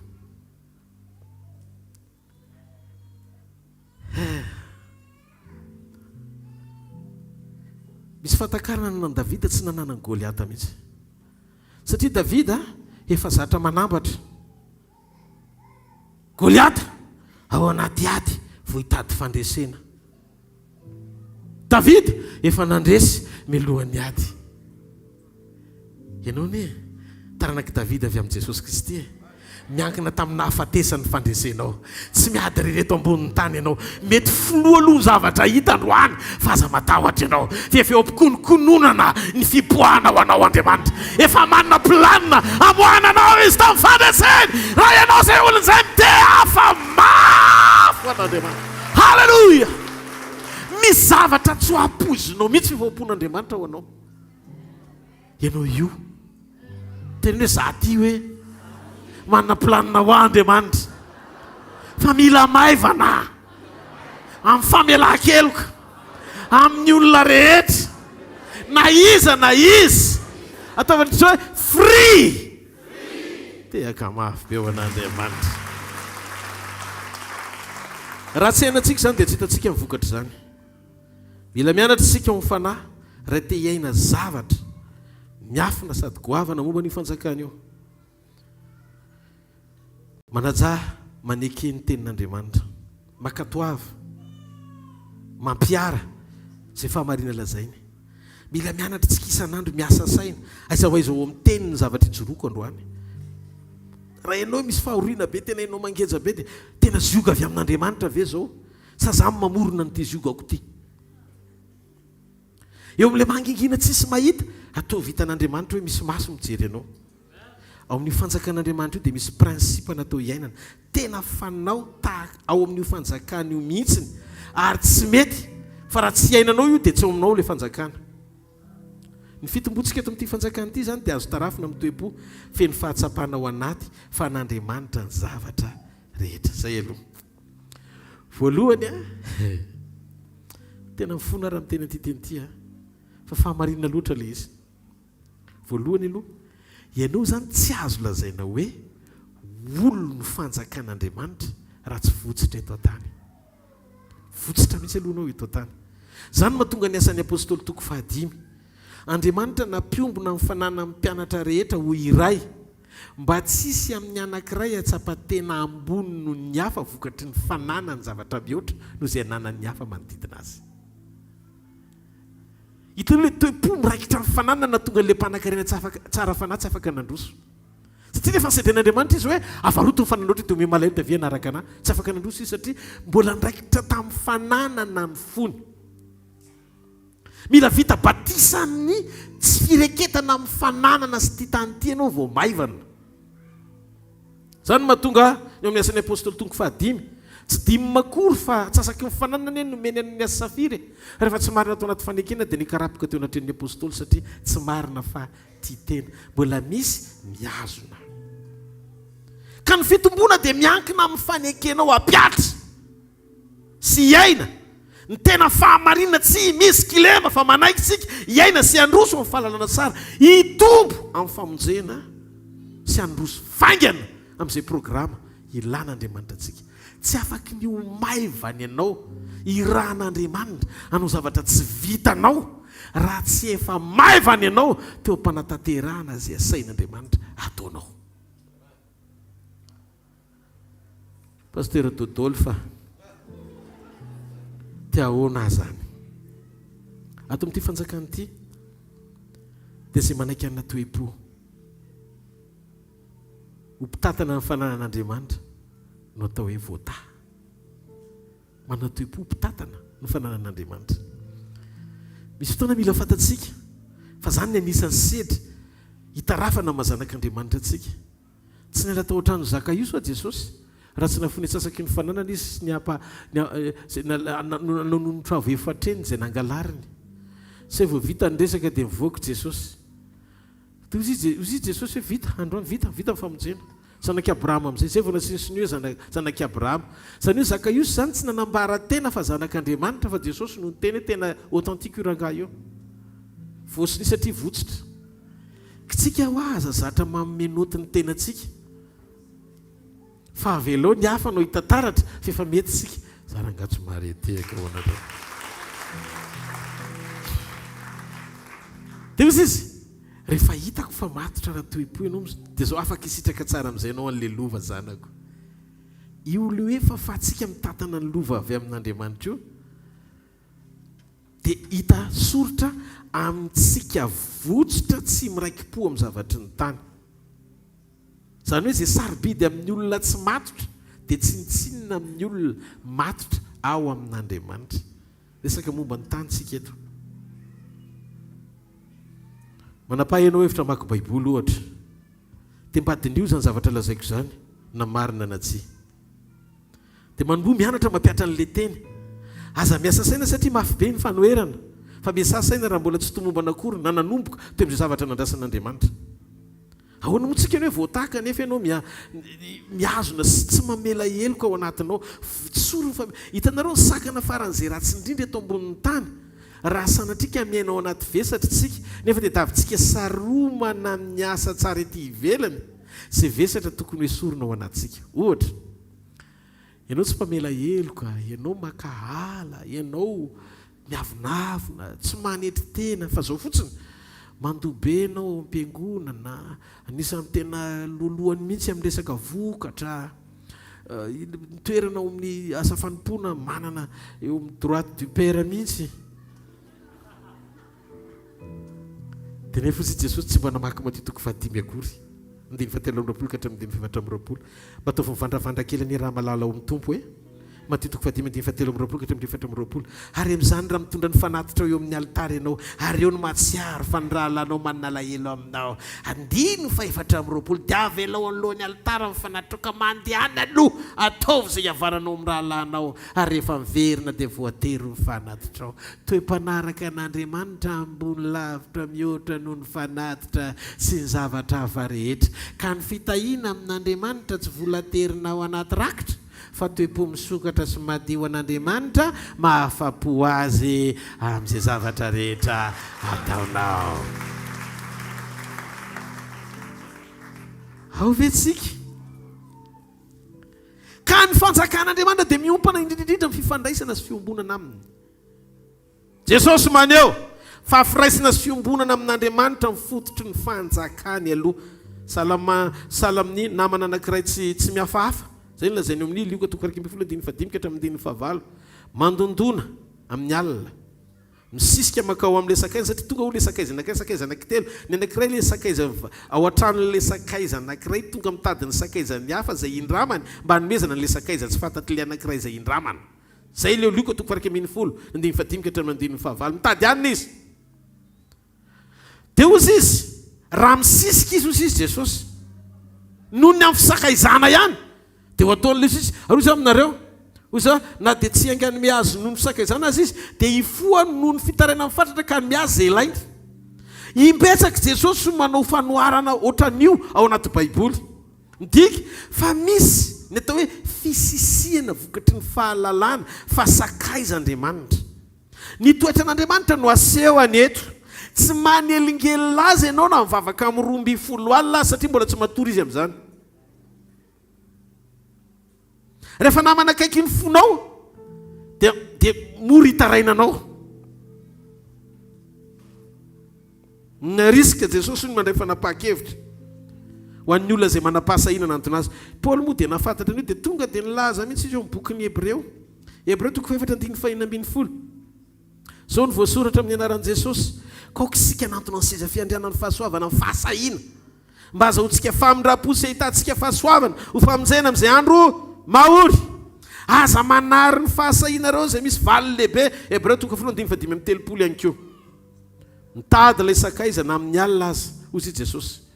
Dika fa ny fanjakan'Andriamanitra dia hita sainantsika manokana amin'ny fifandraisantsika sy fahaizantsika mampivelatra sy manatsara ny fiombonantsika manokana amin'Andriamanitra. Fa katsao aloha ny fanjakan'Andriamanitra sy ny fahamarinany dia anampy anareo zany rehetra zany.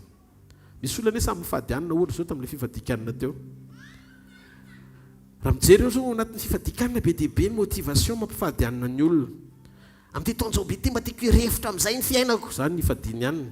Fiainana amin'ny refitra ohatran'ny hoe tena hoe poka izy fipoahana efa bilionnaire amin'izay amin'ity taona ity. Fa misy ny sasany tsy mahita tory na matory eo ambony fandriana raha tsy vitany.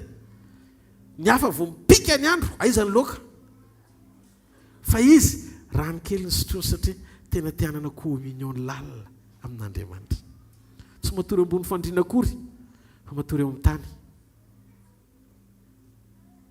Misy mavita manao sakrifisy tsy matory eo amin'ny fandriana ny fiainy amin'ny tany. Zany hoe teteny Jesosy reny karazan'olony reny le mahay manelingelina ny sakaizany. Jesosy tena faly raha elingelenina fa tsy olona izy. Izy mantsy tsy hoe mireraka dia teatory amin'izay fa oka izay ny olombelona misy limitiny. Fa izy le sakaiza na hifoazana amin'ny ray maraina aza vao mahay maheno be ny sofiny. Satria mevitsy le miantso dia vao mahay ny anao rery ny mafy eo. Sarangatsy mahareteka ho an'Andriamanitra. Halleloja!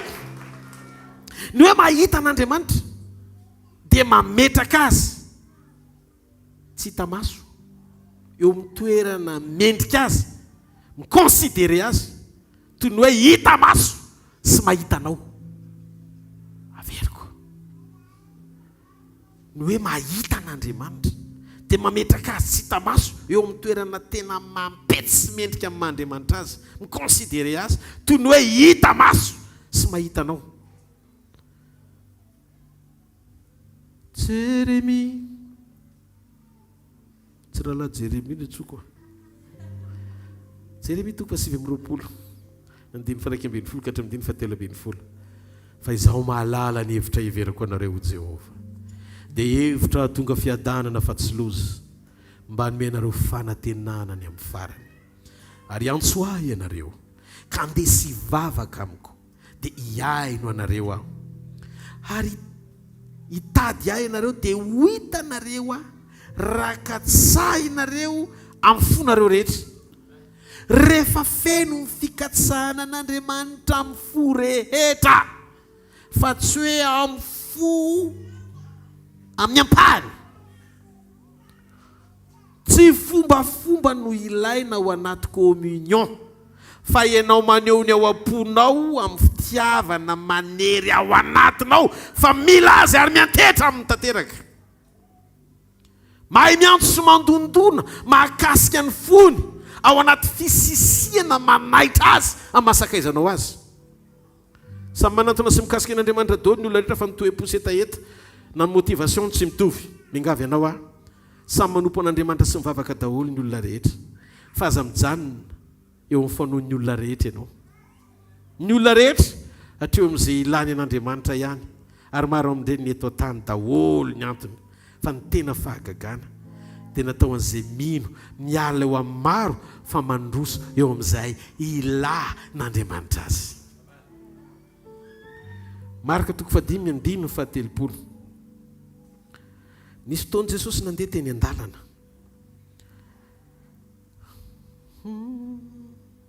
Tompo Andriamanitro, mahery anao, Alleluia, oh Alleluia. Tompo Andriamanitro, magagy ianao, magagy anao, Alleluia, oh Alleluia. Ooh la la, ooh la la, ooh la la, ooh la la, Alleluia, oh Alleluia.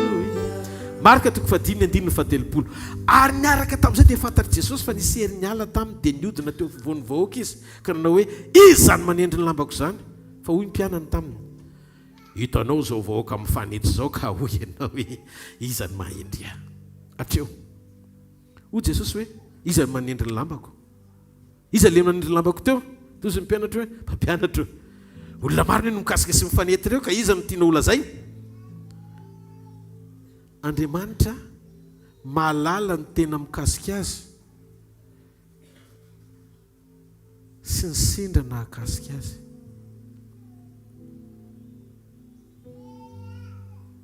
Averiko, Andriamanitra mahalala ny tena mikasika azy sy ny sendra nahakasika azy.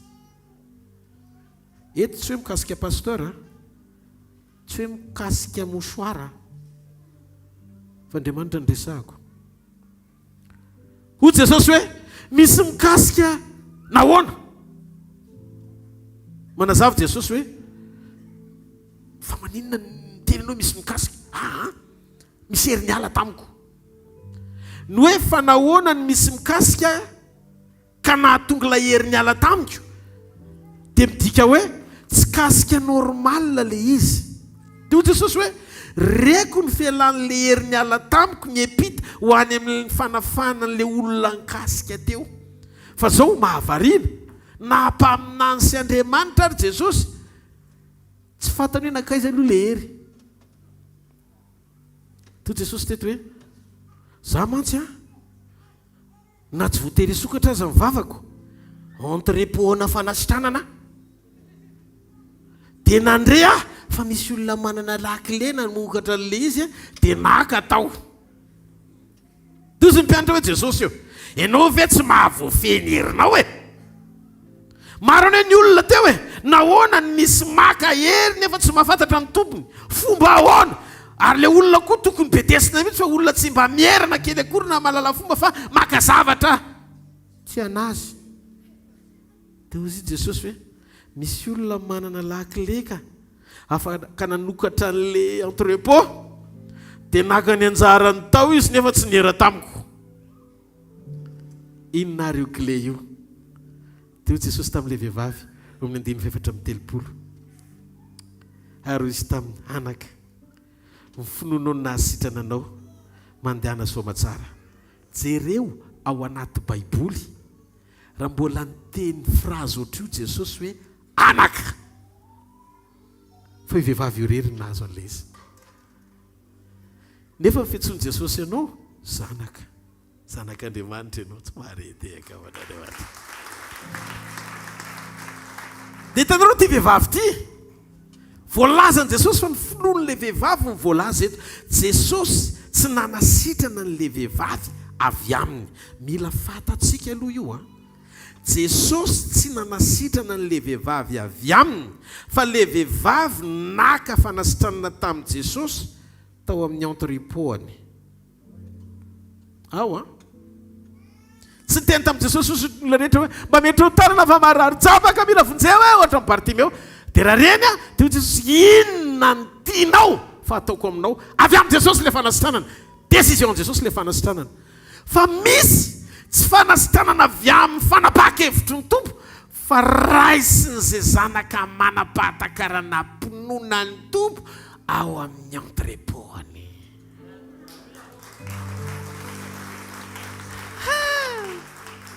tsisy manana ny mifatakarana iny fa ny zanany any manana niny halleloja dia inona ny zavatra nitranga na Jesosy aza le fanasitranana dia naka nitoerany chef magasinier izy ny valide fotsiny fivoahan'le entana atao hoe fanasitranana tamin'ny fanasivana siny hoe mandehana fa finoanao ny nahasitrananao amen sy ny aviny Jesosy le izy zany hoe mila fantatry Jesosy ihany rehefa avy eo zay le fahatokiana ao anatina vavolombelona zay le fijoroana vavolombelona le fijoroana vavolombelona dia fiverenanao eo amin'ny Jesosy le nakanao an'le fanasitranana mety tsy fantana izy fa nalainao dia miteny aminy ianao hoe efa azoko le izy fa avy aminao satria nalaiko ny herinao zaraka tsy mahareteka Andriamanitra ka zao rehefa nananao ny fanalahidy dia azo nosokafana mivaravara amin'ny fanasitranana ny finoana dia manambara sy milaza fa ny kely indrindra tao amin'Andriamanitra dia mavita mamaha zavatra goavana avy aty amiko jereo foana fa ny kely indrindra hoy le vehivavy na ny sombotra aviavina akanjony azy sombotra aviavin-dambany tsy hoe kalainy Jesosy vao mipita amin'ny fanasitranana sombotra aviavin-dambany kely zavatra kely eo amin'ny Jesosy ny raisy ny finoana amahana zavatra goavana manahirana anao 12 taona nandany ny areny sy ny fananany rehetra ritra vola nanaovany aretina azy fatakarana ikasika sombotra aviavin-damba kely na mahana olana faran'izay goavana na ritra ny areny ray manontolo ny marina tsy zavatra goavana ny ilainao fa ny fanekenao hidina eo amin'ny toeran'ny berger tsotra afaka ny anapahatakarana andray zavatra kely avy amin'Andriamanitra amaha olana goavana eo aminao ary zay nitranga amin'ity taon-jaobily ity zay nitranga amin'ity taon-jaobily ity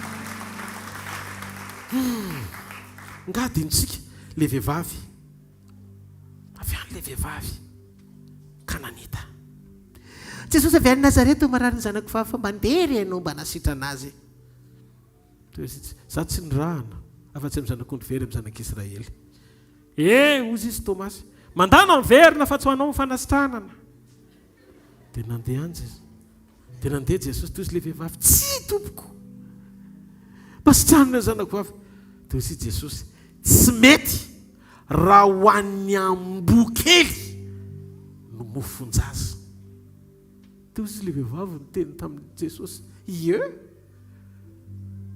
fa ny amboakely afaka misitsipona sy misitraka ny sombotsombony amin'izay latsaka avy amin'ny latabatry ny tompony taitra Jesosy. Jesosy efa niconsidéré an'le fanasitranana ohatran'ny mofo feno complet. Le vehivavy nanamaivana ny fanasitranana otsilay mofo mba nanetreny Jesosy tena hoe nanetreny Jesosy hoe mba nataony mofo ngeza be le fanasitranana ho any zanany. Fa le vehivavy nanapahatakarana non ka le fanasitranana tadiaviko tsy le mofo lazainao fa sombotsombo considéré an Jesosy izy ho ngeza sy mihoatra lavitra no zay fanetretena nanambarany Jesosy le fanasitranana avy aminy. Azonareo zay sombotsombony kely no ilain'ny finoana hamahana zavatra goavana. Hitanareo tsy afaka nananao ny fahatsapanao anaty iconsidéré an Jesosy eo amin'le toerana tena maizy azy amin'Andriamanitra azy. Raha tsy tsara communion nareo mianaka, raha tsy tsara fiombonana nareo dia lasa ohatran'ny hoe mpampitantarangano fotsiny ahy eto. Fa raha mety leo anatin'ny fonao dia tsy le karazan'olona miezaka ianao ny ho tsara fa tena miaina ao anaty fahatsarana tena izy. Za reto tena ny safidy mihitsiny, tena ny safidy an'izao fiainana izao a. Raisiko sens tsara be daholo ny zavatra rehetra. Zao zany e. Miezaka tsy mampiditra fakofako any anatin'ny fanahiko sy ny fonoko any. Fa tonga dia miezaka foana mahita an'izy amin'ilay côté tsara foana. Zao indray nataon'Andriamanitra ao anatiny eo. Mazavatra indray Andriamanitra ao anatin'izany. Zao fa tsy maninona izany e. Ny anao koa tsy maninona nefa idonana le fiara mbola tsy maninona ia. Sotra mivaliny. Sokafo masom-pananao. Aza manaiko fantsona ampitsimoka fahakalana ao anatin'ny olona ny raha alanao sy ny manodidina anao. Dia aza tonga olona mora-pakala olona fa manana fahadiova-po foana amin'ny fotoana rehetra. Satria na ny mpamandrika ny amin'ny voafandrika dia ao anaty gony ray ihany misy azy roroa. Mamotika fiainana ianao tsy manam-pahendrena. Mitsangana amin'ny toerana misy anao tsy zao aloha aza mitsangana aloha ianao. Amin'ny fiainana tiako tenena. Merci amin'ny obéissance tsy marete akawan'Andriamanitra. Tsangana eo amin'ilay toerana misy anao androany eo amin'ilay fiainana misy anao io. Dia manomboa mijoro amin'izay. Andriamanitra mba faniriko zany hanana fiombonana aminao zany. Etreto fa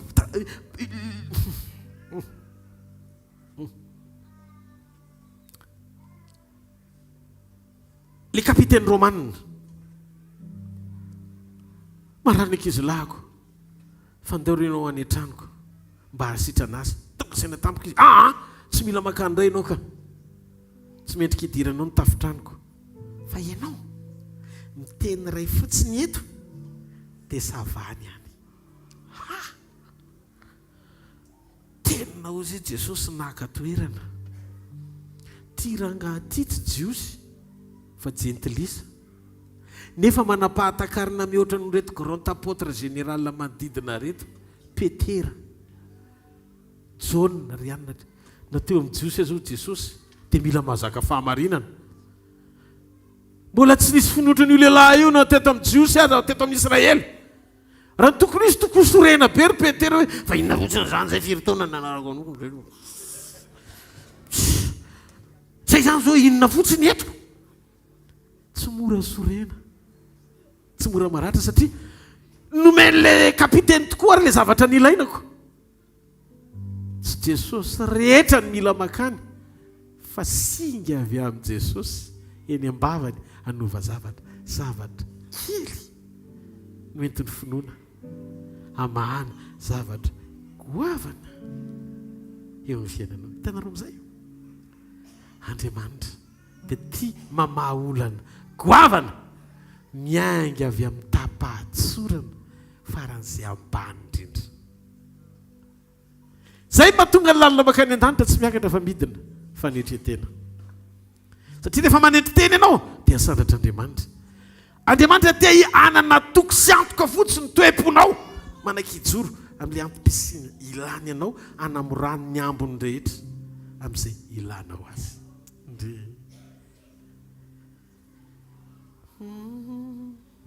Mamiry Jesu, mamiry Jesu, mamiry Jesu, ny fidiavana. Tsika tia tanina mafy eo an'Andriamanitra. Irosika ny fandarana manaraka.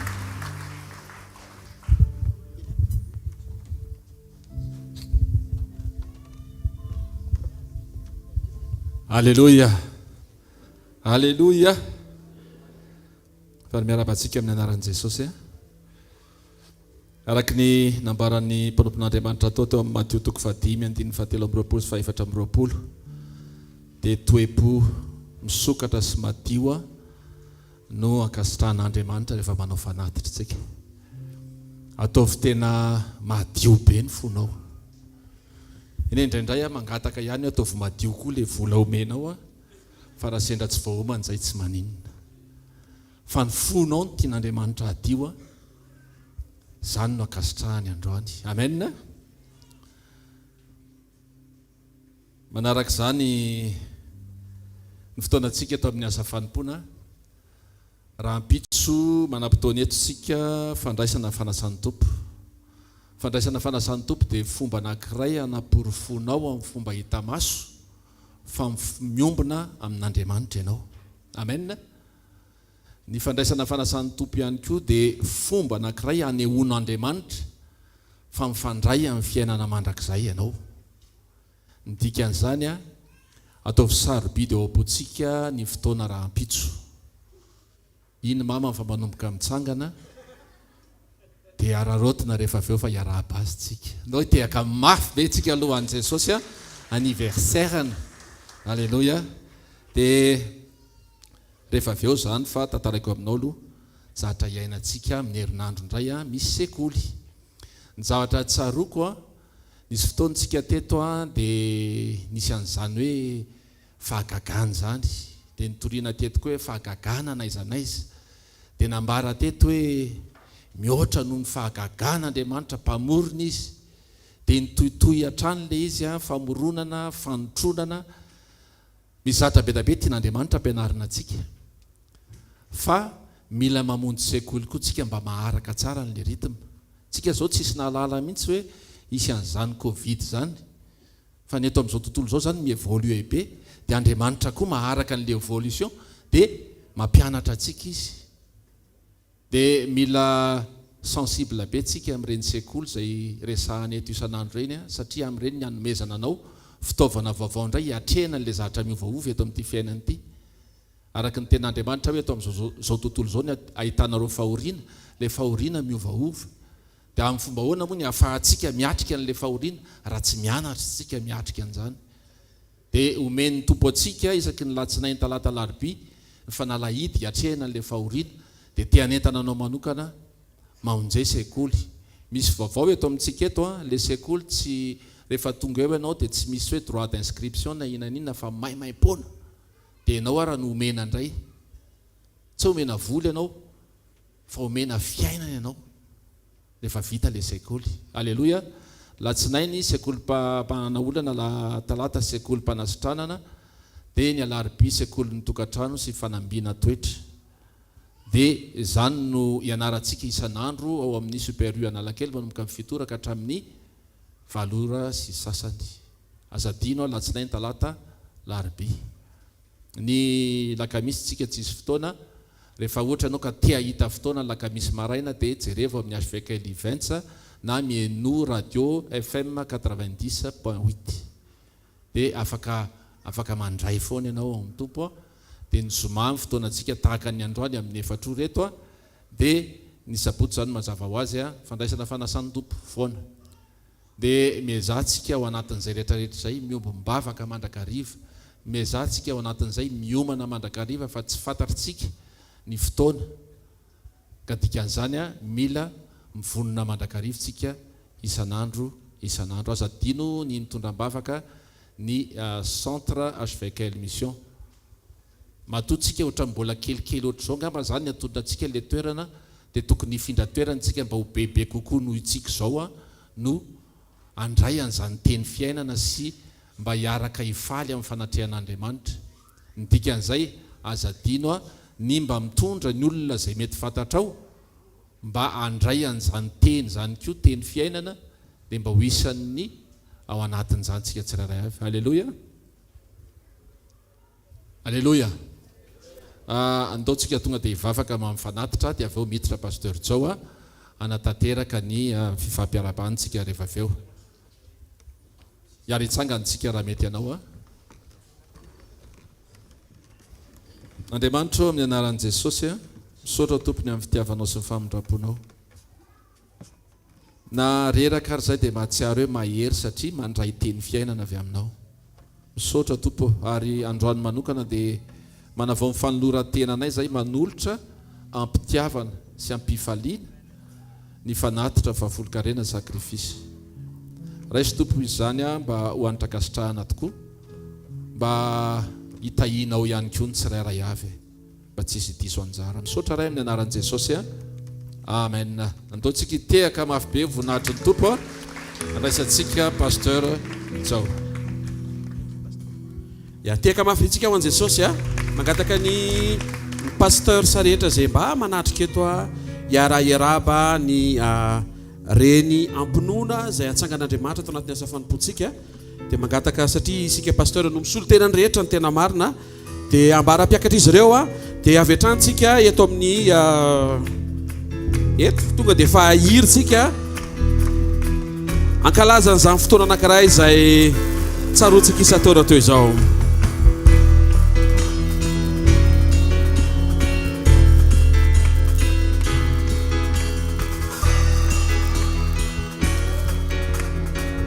Joyeux anniversaire toy ny niboanazy ary. Joyeux anniversaire, heureux Miaraka daholintsika. Joyeux anniversaire, happy birthday to you. Verna. Joyeux anniversaire, heureux asidoladola kely kosa koatra maina betsika zany a. Joyeux anniversaire, maman. Happy birthday to you. Alléluia. Efa nandeha ve mibox azafady sabona fa mandeha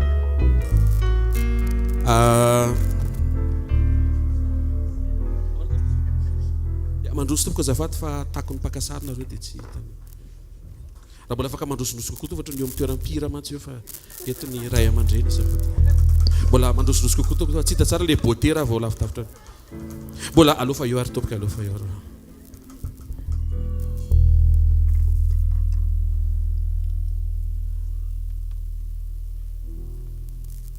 Ya amin'ny anaran'i Jesosy amin'ny anaran'ny asa fanompoana manontolo a izay hisoloana tena etona amin'ny anaran'ireto pasteur sarehetra izay misolo tenany rehetra sao dia misy malahelo hoe tsy niakatra teto fa tsy atonona antsika raha miakatra eto daholo tsika fa araka ny fomba ifanaovantsika isataona toy izao a dia allo matsiaro nisy tsikerenany taona naterahany mamitsika izay reny ampinoana natsangan'i Jesosy a ho eo amin'ny fiainantsika so hitehaka mafisara ho an'ny tompo aloha.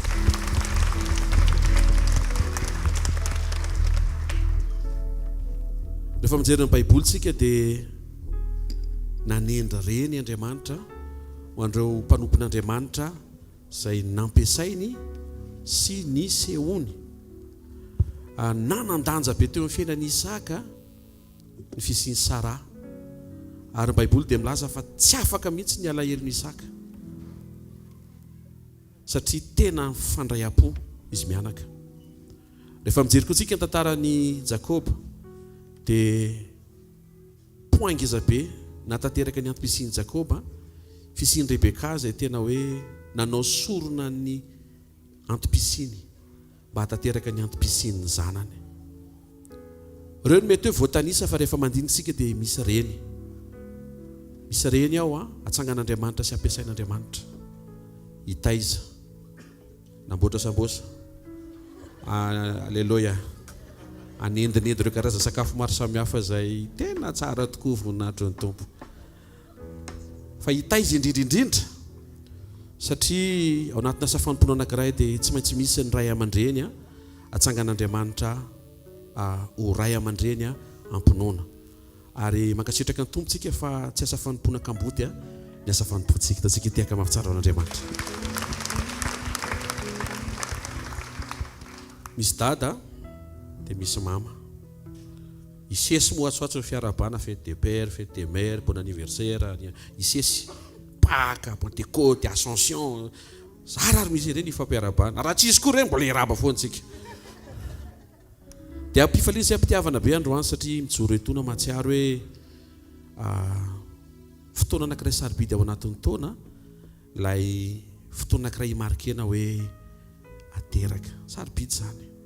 Ary mindrana teny ao amin'ny Luka toko voalohany fa 2:7 zay minaran'i Jesosy manao hoe voata samy vehivavy ianao. Amen. Amen. Ary tena hoe mirary tonga avasoa amin'izay hitondrahan'Andriamanitra mihoatra tsy amin'ity jobily ity ihany fa amin'izay rehetra voaoman'Andriamanitra ho anao, ho anareo ao anatin'ny andraikitra, ny adidy sy ny fahendrena izay tsofina rano ho mora ny mitaiza ny fiangonana sy ny zanak'Andriamanitra. Ary dia manona ny fiadanan'i Jesosy hatrazy eo amin'ny fiainanareo ho lava andro iainana hatrany hitombo hery, hitombo tanjaka, hitombo bote oya alelo ohatran'ny tsisy alelo averiko dia ataovy aleloa mafy tsara. Hitombo bote ya fatany rano ao hodindray tony any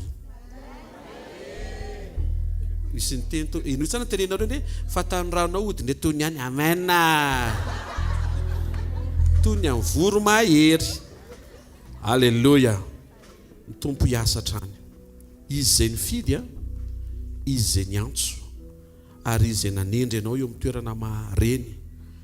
Mety zavatra mety hoe tsy neritreretiny zany mbola kely, na tamin'ny mety mbola tanora, na mety tamin'ny aona tamin'ny pasteur, mety tsy azo veroka hoe ho toy ny ahoana ny mety hitondran'Andriamanitra na tonga antsika tonga fianakaviam-be ohatra izao tsy mifankafoy, tsy mifanary ary tsy miadiady.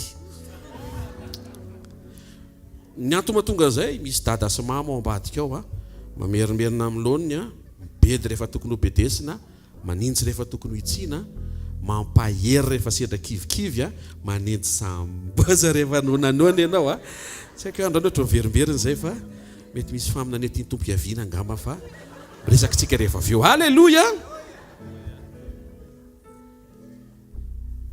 Manarak'izay araka ny fanao dia faly izay fandray amin'izany tao-pasoavana zany.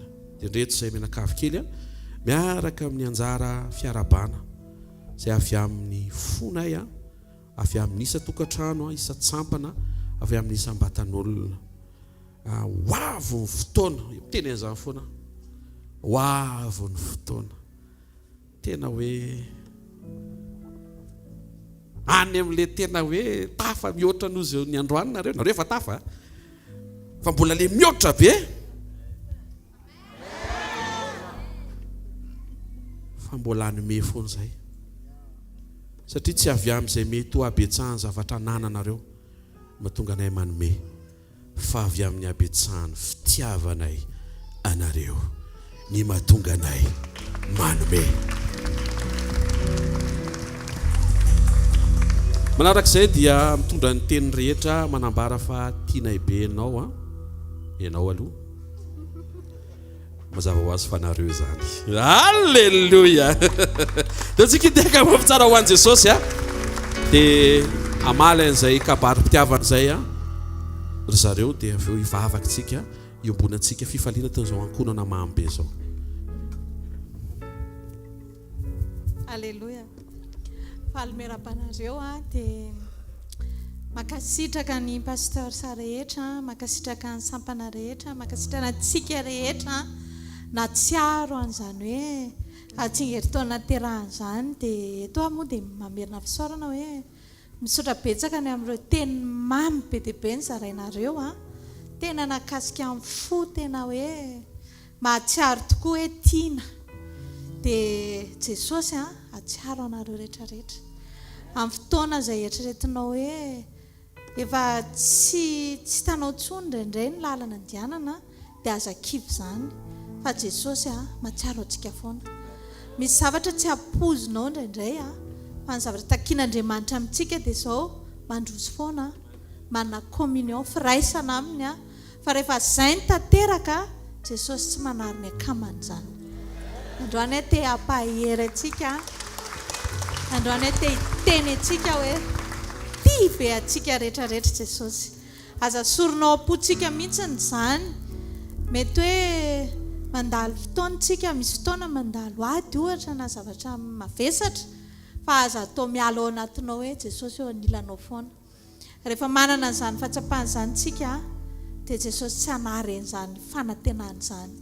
Dia makasitraka amin'ny fitiavana dia mbola handroso foana koa izay hitandrina tsara anao ny sitrapon'Andriamanitra mba tsy ho diso ny fampianarana ary mba tsy ho diso ihany koa ny lanitra.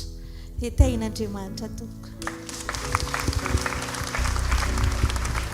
Daontsika ary anintsitra ny tanantsika dia hivavaka motsitra avy ao anatin'ny fontsika. Na dia efa mety efa nitsodrano antsika tamin'ny MP, tamin'ny message, tamin'ny telefona, tamin'ny zavatra be dia be mety efa niantso tsika. Mety niaona mihitsy fa androantsika iombo-po tena hoe amotsitra izay ao am-pontsika anatin'izao fotoam-pankalazana miavaka anankiray izao. Sandrato mivavaka ao sy nitsodranonao. Andriamanitra ray tsara indrindra amin'ny anaran'i Jesosy faly izay ny amin'ny anniversaire tserovana fa nanome an'izao mpanompo izao ianao an'ny asa fanompoana. Nanangana reny am-pinoana ianao an'izao fianakaviana izao. Misaotra betsaka ny amin'ny fisiny, misaotra ny amin'ny fampiasanao azy. Misaotra Jesosy ny amin'ny zavatra rehetra nataonao, natobaka tao anatin'ny asa fanompoana tamin'ny fampiasanao azy. Misaotra ny amin'ny sekoly, ny fifampitondrana, ny fitiavana, ny fanitsiny, ny tolotsaina, ireo karazana dinika rehetra sy ireo olona izay natsanganao rehetra tamin'ny fampiasanao an'izao mpanomponao izao. Tsodrano azy amin'ny anaran'i Jesosy ianao hitantana ny diany, hitantana ny diany izao tokantrano izao, anandratra azy ireo mitoerana avo ahafahan'izy ireo mampiela ny message vrai ampiomana ny olona ho amin'ny fiavianao sy fiverenanao. Anangana azy ianao ho reny tsara trany, reny endry, reny mendrika, reny mahery.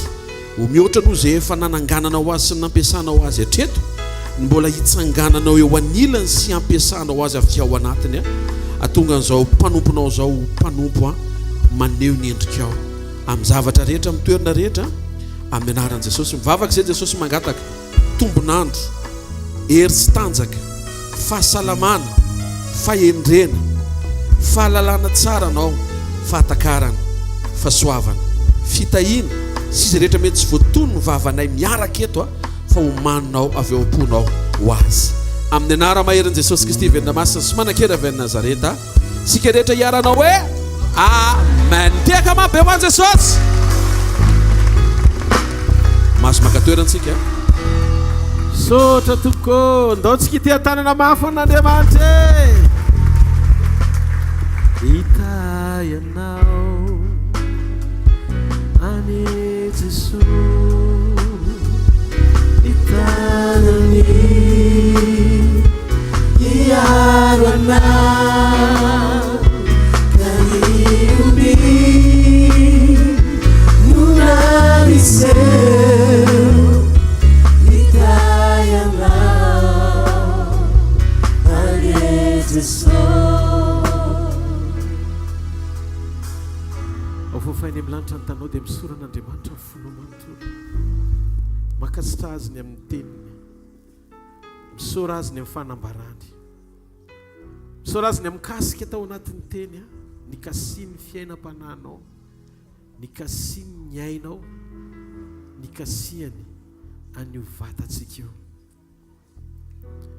Isaoran'Andriamanitra fa efa miasa izy amin'ny alalan'ny fanahiny. Andriamanitra tsy mba mahela ny teny fikasana zany. Rehefa ao ny fisokafantsika tanteraka ho azy amin'ny fotsika manontolo dia miasa Andriamanitra. Amin'izao fotoana izao raiso ny fanasitranana, raiso ny fanafahana, raiso ny fananganana, raiso ny famahana olana, raiso ny kasika mahatalanjona avy any ambony hanova zavatra ao anatinao. Mandehana amin'ny anaran'i Jesosy. Fa ny vavolombelona manaraka dia ny ambavanao ny andrenisanay an'izany. Raiso ny fanasitranana anao amin'ilay fomba tsy takatra ny saina iny mihitsy. Hikasika anao Andriamanitra dia hiseho ny fiainanao ny voninahitra Andriamanitra. Mandana amin'izao herina izao amin'ny anaran'i Jesosy fa ny tompo ombanao. Ombanao izy eo amin'ilay fiainam-panahina reo mianakavy kely, eo amin'ilay fijoroana reo mianakavy kely miandry ny fiverenany, eo amin'ilay asa mandrahara sy fivelomanareo, eo amin'ilay fiainanao manokana sy mombanao manokana amin'izay fanasitrana sy kasika ilana ho azy. Raiso amin'ny anaran'i Jesosy. Misy fahagagana amin'ny lafiny rehetra. Jesosy Kristy sy ny fanafana tsy azo sarahana, ary ny fanatren'Andriamanitra sy ny herin'Andriamanitra tsy azo sarahana. Afaka nitranga ny fanafan'Andriamanitra avy amin'ny Jesosy Kristy manonona teny eo amin'ny fiainanao, avy amin'ny teny tonga eo amin'ny fiainanao, ary afaka nitranga koa zany amin'ny alalan'ny fahatakarana misintona zany hery zany avy amin'ny fanambarana izay omen'Andriamanitra anao. Mandehana amin'ny anaran'i Jesosy fa ho anao ny fanasitranana, ho anao ny fanafahana, ho anao ny fananganana, ho anao ilay fiainana. Raiso amin'ny anaran'i Jesosy. Mandeha f'Andriamanitra ao anatin'ity fisaorany ity dia kasika fiainan'olona be dia be. Tena sokafo ny fonao dia misaora fotsiny an'Andriamanitra, isaory fotsiny zavatra rehetra. Le mandeha, le tsy mandeha, le mbola hitanao hoe miraikitra, le mbola hitanao hoe tsy mandeha araka ny tokony ho izy, isaory fotsiny, isaory fotsiny. Meo voninahitra azy Andriamanitra, meo voninahitra izy amin'ny fonao manontolo. Teneny Jesosy misaotra amin'ny zavatra rehetra, fa efa vita tao aminao ny zavatra rehetra. Zany mila amboarina fa ny fiainako efa voavoatra ao aminao. Misaotra tompony amin'ny fanafana, misaotra tompony amin'ny vahaolana, misaotra tompony amin'ny famonjena, misaotra tompony amin'ny fananganana, misaotra tompony amin'ny fisokafan-dalana, misaotra tompony amin'ny fampahitana fity, misaotra tompony amin'ny kasika mahagaga, misaotra tompony amin'ny fanasitrana tsy takatry ny saina, misaotra tompony amin'ny famangina mahatalanjona izay ho ataonao eo amin'ny fiainako amin'ity herinandro ity. Saotra amin'ny zavatra rehetra le mbola tsy hitany masoko efa voavoatra ao aminao. Halleluja. Sori. Sokafo ny vavanao, aza miaino ny vavako ianao. Sokafo ny vavanao dia misaora azy. Halleluja. Tompo oka ny fanasitrananao, oka ny kasika ao iseho ao anatin'izao fivoriam-pisaorana izao. Tia kasitraka anao fotsiny izay, tsy hainao hoe ahoana fa tia kasitraka fotsiny izay Jesosy amin'ny zavatra rehetra. Saotra tompo, saotra tompo, saotra tompo, saotra tompo. Raiso ny voninahitra ho anao rery mandrakizay. Averen'ny Jesosy ny voninahitra.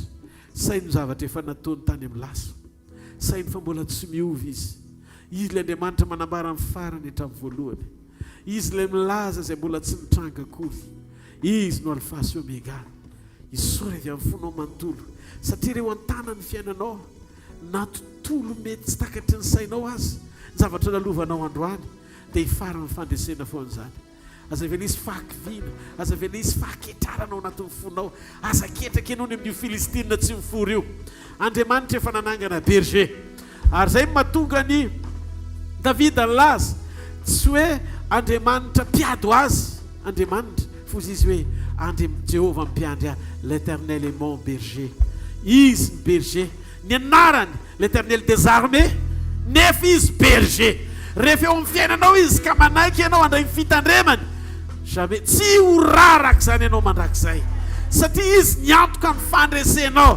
Ary reo fahavalo sy ireo zavatra mampatahotra toy ny endriky Goliaty hita maso rehetra, ho alamin'Andriamanitra ao anatin'ny ray segondy ireo, satria rehefa miasa izy tsy misy mahasakana ary tsy misy maharombaka amin'ny tanany. Izy la izy eritreretreka ao mandrakizay, efa mpandresy izy ka navaravarana fahagola mikatona azy hidiro miaraka amin'ny mpanjaka amin'ny voninahitra. Fa tafidy tao ianao ary asa Andriamanitra. Halleluja. Ho fainy Andriamanitra ny tanao dia teneno izy, saotra Jesosy, Misaotra amin'ny zavatra rehetra.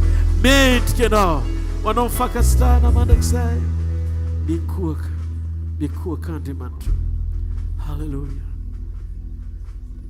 Mandoalika natrehana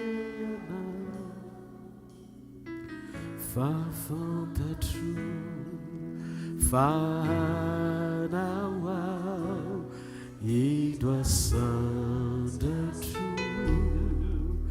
ny feoko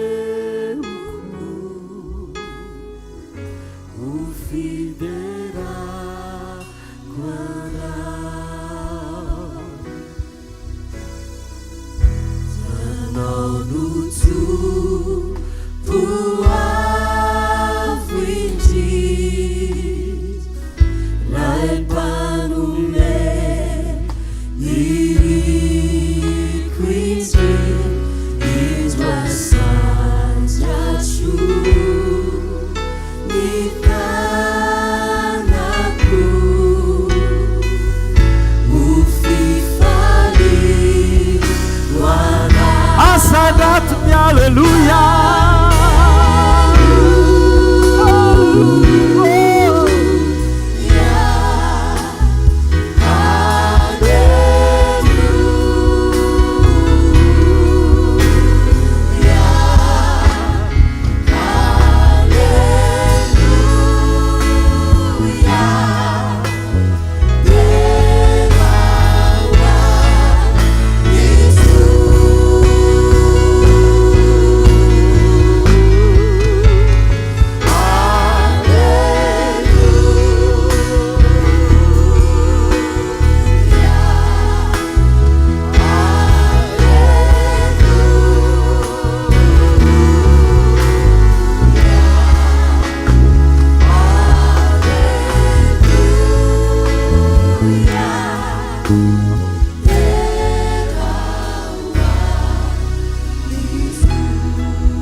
Raisiny fiandrianana sy famboliana mendriky ny mampanjaka sy tomponao mandrakizay. Zay ho anao rery mandrakizay Jesosy a. Aoka ianao hifaly amin'ny asanao. Aoka ianao hifaly sy ravoravo amin'ny asan'ny tananao. Aoka ny saray avy izay tonga eto andray kasika manokana avy aminao. Ianao ny irinay, ianao ny ekenay, ianao ny tadiavinay, ianao ny eo am-ponay, ianao ny rehetra aminay. Ianao ilay izy ary mendrika ho ianao rery mandrakizay. Raiso ny haja Jesosy, raiso ny voninahitra, raiso ny derany amin'ny fotoana androany sy ny fotoana rehetra hatramin'izay ary izay ho avy mbola omenao anay amin'ny anaran'i Jesosy Kristy avy any Nazareta. Amen. Hitanareo any Jehovah ka hiaro anareo. Ampamirapiratra ny tavany aminareo ny Jehovah ka hamindra fo aminareo. Anandratra ny tavany aminareo ny Jehovah ka nomenareo fiadanana. Amin'ny anaran-dray sy ny zanaka ary ny fanahy masina. Amen. Zareo fahasoavana fa ny fahasoavan'Andriamanitra no maty izao a. Amin'ny fahasoavan'Andriamanitra no maty izao anareo. Amen. Daontsika ity antanana mafy amin'ny tompony.